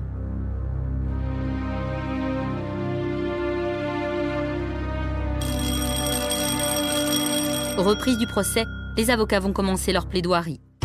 Au cours de son réquisitoire, Maître Beer, l'avocat général, va s'employer à identifier les responsabilités de chacun. Le silence de Madame Baller est à lui seul un crime. Elle connaissait les intentions de son amant et n'a rien dit. Quant à Cousty, sa responsabilité ne fait aucun doute, il a tué 2 fois. C'est pourquoi, messieurs les jurés, c'est la peine de mort que je vous demande de prononcer contre cet homme et contre sa complice, 20 ans de réclusion. Les avocats de la défense peinent à convaincre. La passion amoureuse, l'impossibilité de divorcer ne peuvent justifier un double homicide. 90 minutes suffiront aux 9 jurés pour délibérer et sceller le destin des amants diaboliques. 10 ans de réclusion criminelle pour Yvette Balaire et peine de mort pour Bernard Cousty. Je me souviens, moi, quand nous avons été... Maître Guy Hervy, avocat de Bernard Cousty. Je dis nous avons été condamnés à mort. Quand Cousty a été condamné à mort, je me souviens que Charrière m'a remonté le moral, quoi, en me disant on a fait tout ce qu'on a pu. Et ce n'est pas fini. Car maître Charrière, Hervy et Bonenfant, les avocats de Cousty vont demander devant la cour un pourvoi en cassation pour vice de forme. Seul leur client sera rejugé. Yvette Balaire se contente de sa peine de 10 ans et se garde de faire appel.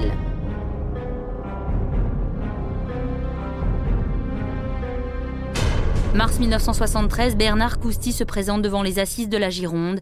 Il espère échapper à la peine capitale. Son ancienne maîtresse, Yvette Balaire, est entendue comme témoin. Et la peine de mort a été requise à Bordeaux comme à Limoges. Tout se rejouait dans les mêmes conditions, mais il y avait des inconnus, et en particulier l'attitude de Madame Balaire. Et elle est apparue là, désagréable, méchante, odieuse. Et ses arguments pour charger Cousty n'ont pas porté. Ça s'est émoussé, c'est tombé sur le pavé sans relief.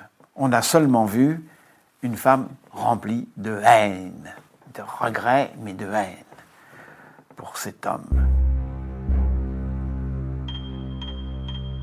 Mais ce qui l'a sauvé véritablement, alors là, c'est la plaidoirie de Maître Bonenfant. Ça, c'est un souvenir inoubliable. Il s'est tourné vers Cousty. Il lui a dit « Je vous demande de me pardonner à l'avance ce que je vais dire. Mais il faut que je le dise. » Et il s'est tourné vers la cour.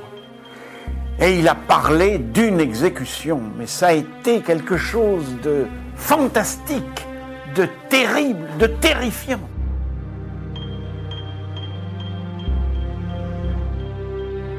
La description du personnage qu'on amène, qu'on va réveiller, qu'on amène, auquel on coupe les cheveux, qui ne comprend pas bien tout de suite ce qui va lui arriver et qui finit par le comprendre, auquel on coupe le col de la chemise, qu'on ficelle d'une certaine façon pour qu'il soit un peu tendu, qu'il puisse relever la tête comme il convient, et puis les mouvements qu'il a une fois que la tête est tombée, ça a été une description, mais véritablement épouvantable. Je crois que pour chaque personne qui doit juger, quand on lui représente ce que constitue cet assassinat, puisqu'il s'agit d'un crime, d'un meurtre, disons, avec préméditation, ce qui constitue cet assassinat, il recule devant la responsabilité.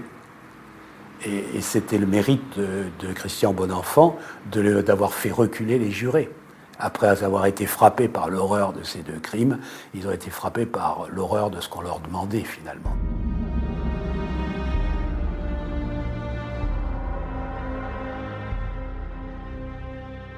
Il y a un élément qui est fort, très fort dans cette affaire, c'est la passion amoureuse qui est extrêmement... Le rapt du petit Éric Peugeot, première partie.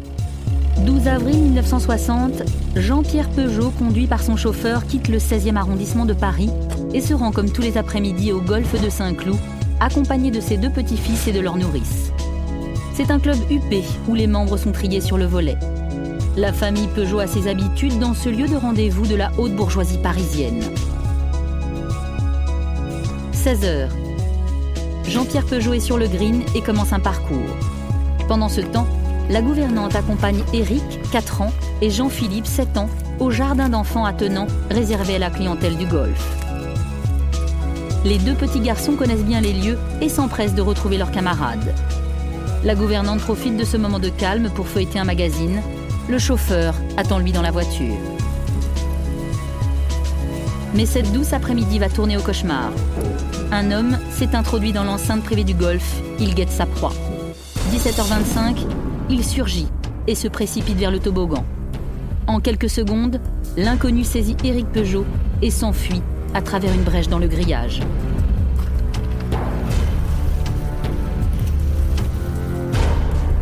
Un complice déguisé en chauffeur attend dans une Peugeot 403 noire identique à celle utilisée par le grand-père du petit Éric. Les ravisseurs passent ainsi inaperçus et parviennent à prendre la fuite avec leur otage. Dans le jardin d'enfants, la stupeur se mêle à l'affolement. La nourrice, qui s'est peut-être assoupie, n'a rien vu. Le chauffeur des Peugeot non plus. Quelques minutes plus tard, une lettre est retrouvée au pied du toboggan. Elle est adressée à Roland Peugeot, fils du grand patron de la marque Peugeot et père du petit Éric. Cher monsieur Peugeot, voilà ce qu'on pourra lire dans les journaux si jamais vous nous faites marron.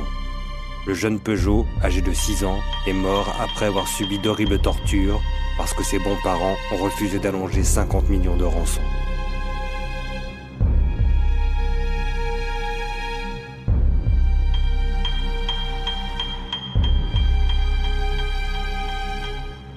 La missive, anonyme, tapée à la machine, est d'une rare violence. Les exigences des ravisseurs se précisent, le montant de la rançon est défini et la menace de mort proférée contre un petit garçon innocent. Le commissaire Pierre Angeli et ses hommes sont immédiatement dépêchés sur les lieux de l'enlèvement. Le Golf est passé au peigne fin, les premiers témoins entendus, mais les indices sont minces. Seul le jardinier du Golf affirme avoir vu une 403 Peugeot noire avec à son bord 2 hommes qui semblaient attendre. Les enquêteurs poursuivent leurs investigations et découvrent que la porte grillagée du jardin d'enfants, habituellement fermée par une chaîne, a été cisaillée. Les ravisseurs ont manifestement bien préparé leur coup. Leur cible, Éric Peugeot, n'a pas été choisi par hasard.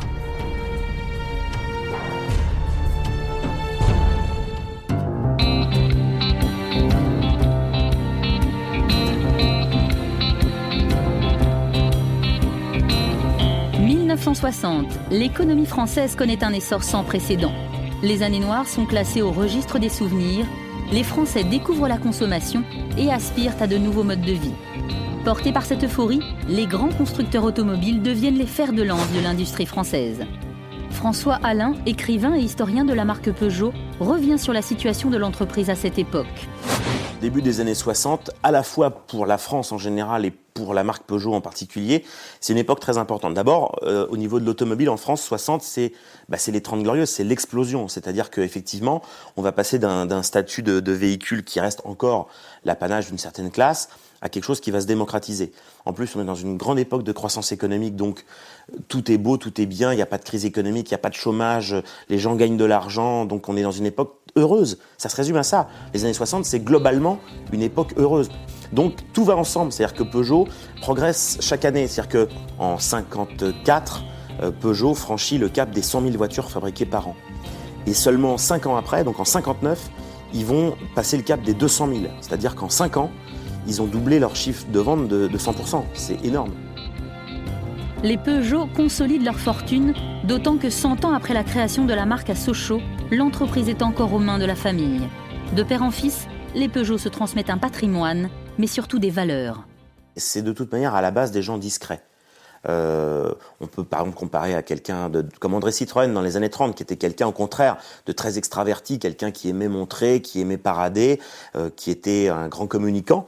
Les Peugeot, c'est très différent. On est dans une famille de gens beaucoup plus discrets, qui ne cherchent pas spécialement la médiatisation personnelle. L'important, c'est l'entreprise. Les Peugeot cultivent le secret et n'étalent pas leur richesse. Ce sont pourtant eux qui seront la cible du premier rapt d'enfants crapuleux en France. Jean-Pierre Peugeot, à cette époque-là, il a 65 ans à peu près. C'est le grand capitaine d'industrie, c'est lui le patron. Donc on a enlevé le petit-fils du grand patron de la marque. Donc c'est pas choisi au hasard, c'est des gens qui effectivement ont de l'argent, c'est une évidence, qui le montrent pas spécialement, mais les ravisseurs n'ont pas choisi par hasard. On se doute bien que les Peugeot sont pas des pauvres.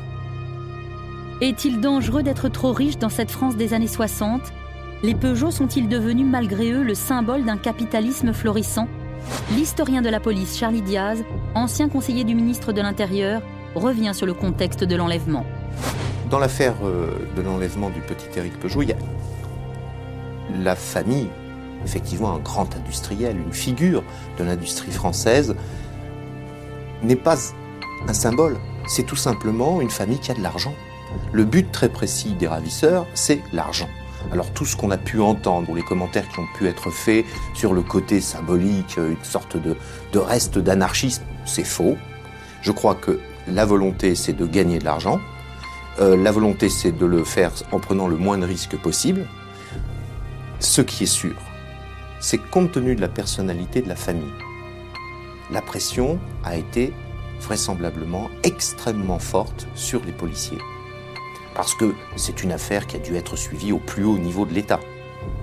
Et à partir de cet instant-là, il est évident que tout risque de mettre en péril la vie de l'enfant, aucun policier n'a voulu le prendre.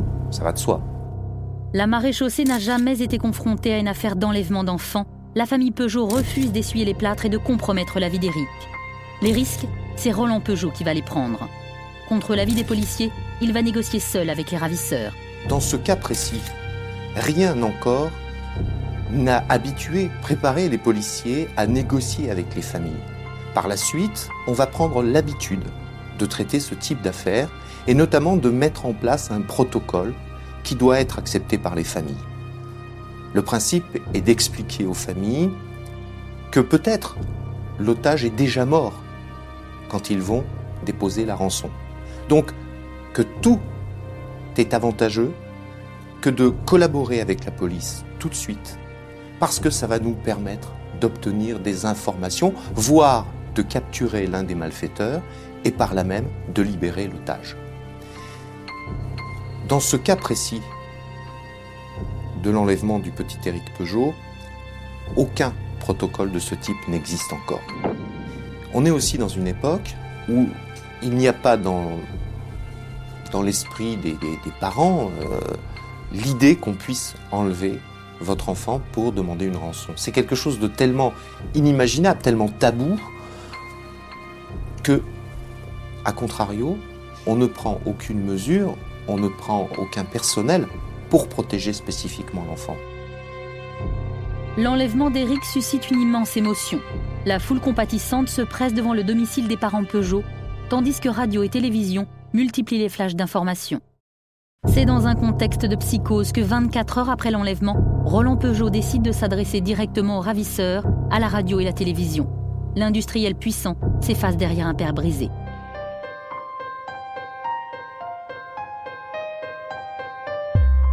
Épierus, petite bourgade paisible à 35 km à l'ouest de Paris. Dans une ferme isolée, un petit garçon regarde la télévision en mangeant du chocolat. Les volets sont clos, il ne sait pas que les deux hommes qui jouent aux cartes avec lui le soir le menacent de mort. Pour lui, ce sont deux amis. Pour la police qui ignore leur identité, ce sont les ennemis publics numéro 1. Ils s'appellent Pierre Larcher et Raymond Roland. Larcher a 38 ans. C'est une petite crapule qui arrondit ses fins de mois avec de menus trafics et vit au crochet de sa maîtresse, patronne de bar dans le 11e arrondissement. C'est là, en 1955, qu'il sympathise autour d'un verre avec Raymond Roland. Ce playboy de 24 ans plein d'aplomb gagne sa vie en vendant des billards et des machines à sous. Il est vaniteux, mythomane et rêve de mener la grande vie dans la capitale. Les deux hommes ont en commun des origines bretonnes, mais surtout une très mauvaise situation financière. L'inspecteur de police Pierre Perrault a été un homme clé dans le dénouement de l'affaire Peugeot. Il se souvient de la naissance de ce projet d'enlèvement. Vous savez comment ils ont trouvé ça? Quelle est la base de cette affaire-là? Vous le savez. C'est un roman policier qu'ils ont lu et qui les a inspirés. Écoute, réfléchis. Les Wilton sont millionnaires. Tu l'as bien vu dans les journaux. De plus, c'est sa gosse, sa fille unique. Qu'est-ce que tu crois? Qu'il va marchander la rançon de sa môme? Je sais bien, répondit l'autre. Mais pour trouver 500 000 en liquide? Un gars qui est à la tête de 6 millions de dollars a les moyens de se démerder. Si personne n'a jamais mené ce genre d'affaires à bien, c'est par manque de culot. Les mecs ne misent pas assez gros, c'est tout. Je suis tranquille. Ce coup-ci, ça va marcher. Alors autant ramasser le paquet. Quand ils ont lu le roman policier, ils se sont dit, bon, ben, il faut qu'on enlève un enfant. Mais comment? Qui? Oh, mais ils ont dit, mais Peugeot, c'est riche. Là, on va pouvoir prendre de l'argent. C'est comme ça que c'est venu. Alors, ils ont fait une enquête autour, ils ont vu qu'il y avait un gosse qui allait tous les jours au Paris. Et c'est ça, ils ont fait des surveillances et tout, puis ils l'ont enlevé.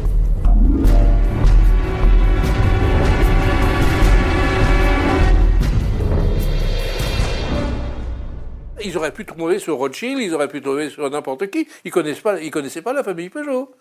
C'est simplement parce que quand ils ont fait des recherches pour trouver quelqu'un qui avait beaucoup d'argent et qui était susceptible d'avoir un enfant ou un petit-enfant, ils sont tombés là-dessus.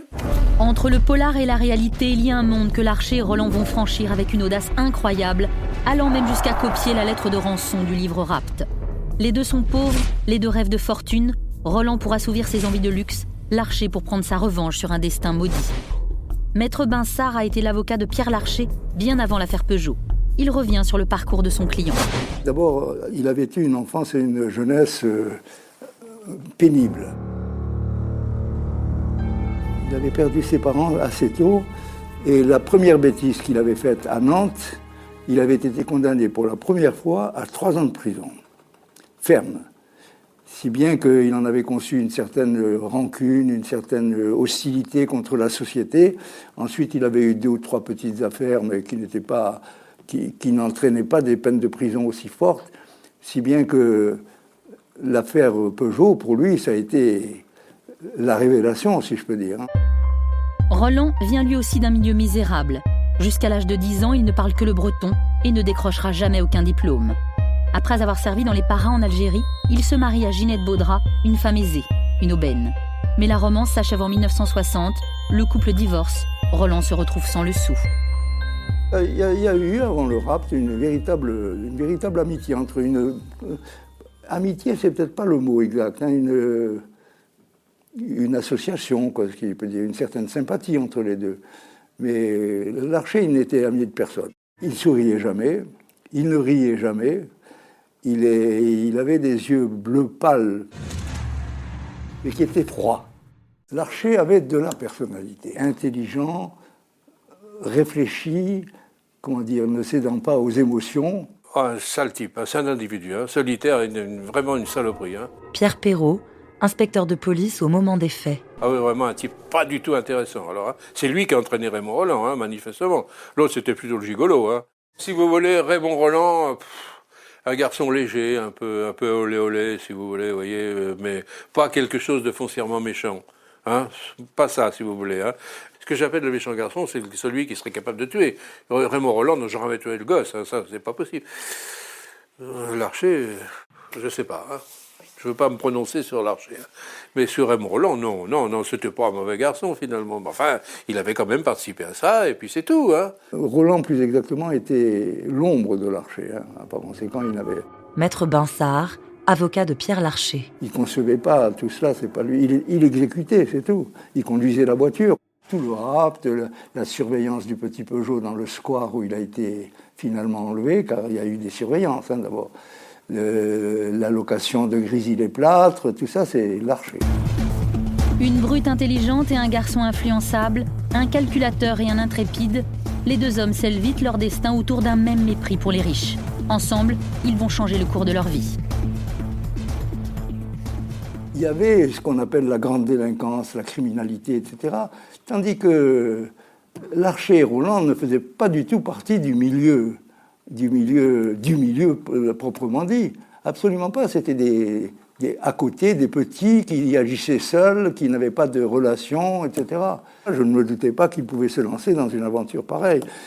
Si bien que j'ai appris le Rapt du petit Peugeot comme tout le monde, mais après, quand j'ai appris que c'était Larcher et Roland, j'en étais absolument ébahi.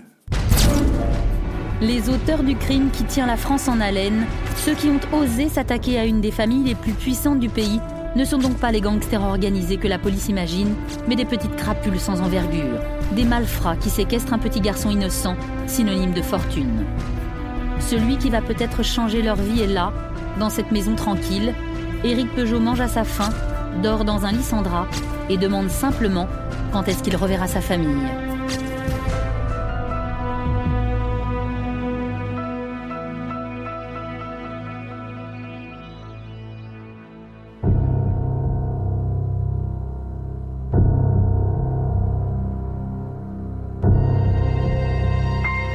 Avenue Victor Hugo, le téléphone des Peugeot sonne enfin.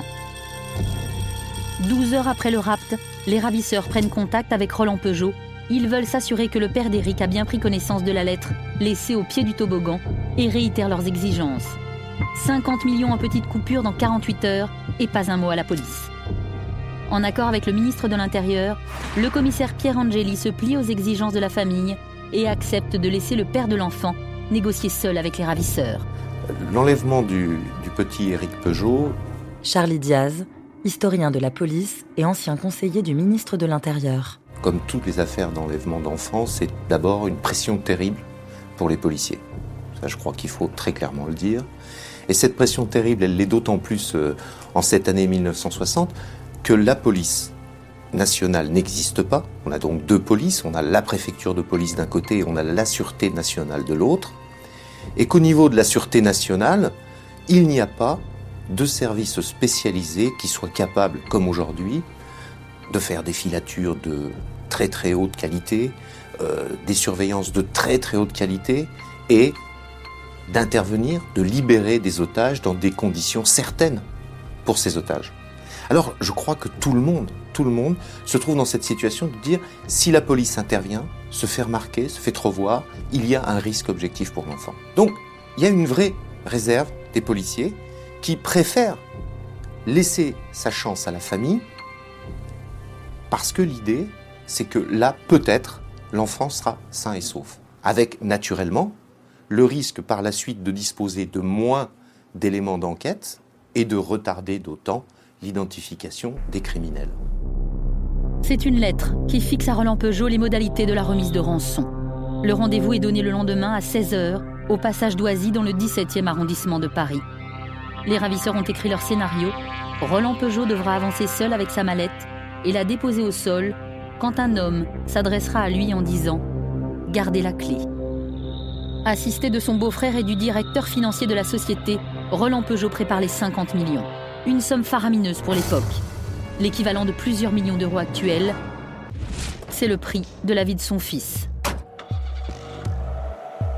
15 avril. Roland Peugeot se rend à l'endroit convenu avec la sacoche contenant la rançon. Il avance dans le passage d'Oisy et attend le signal.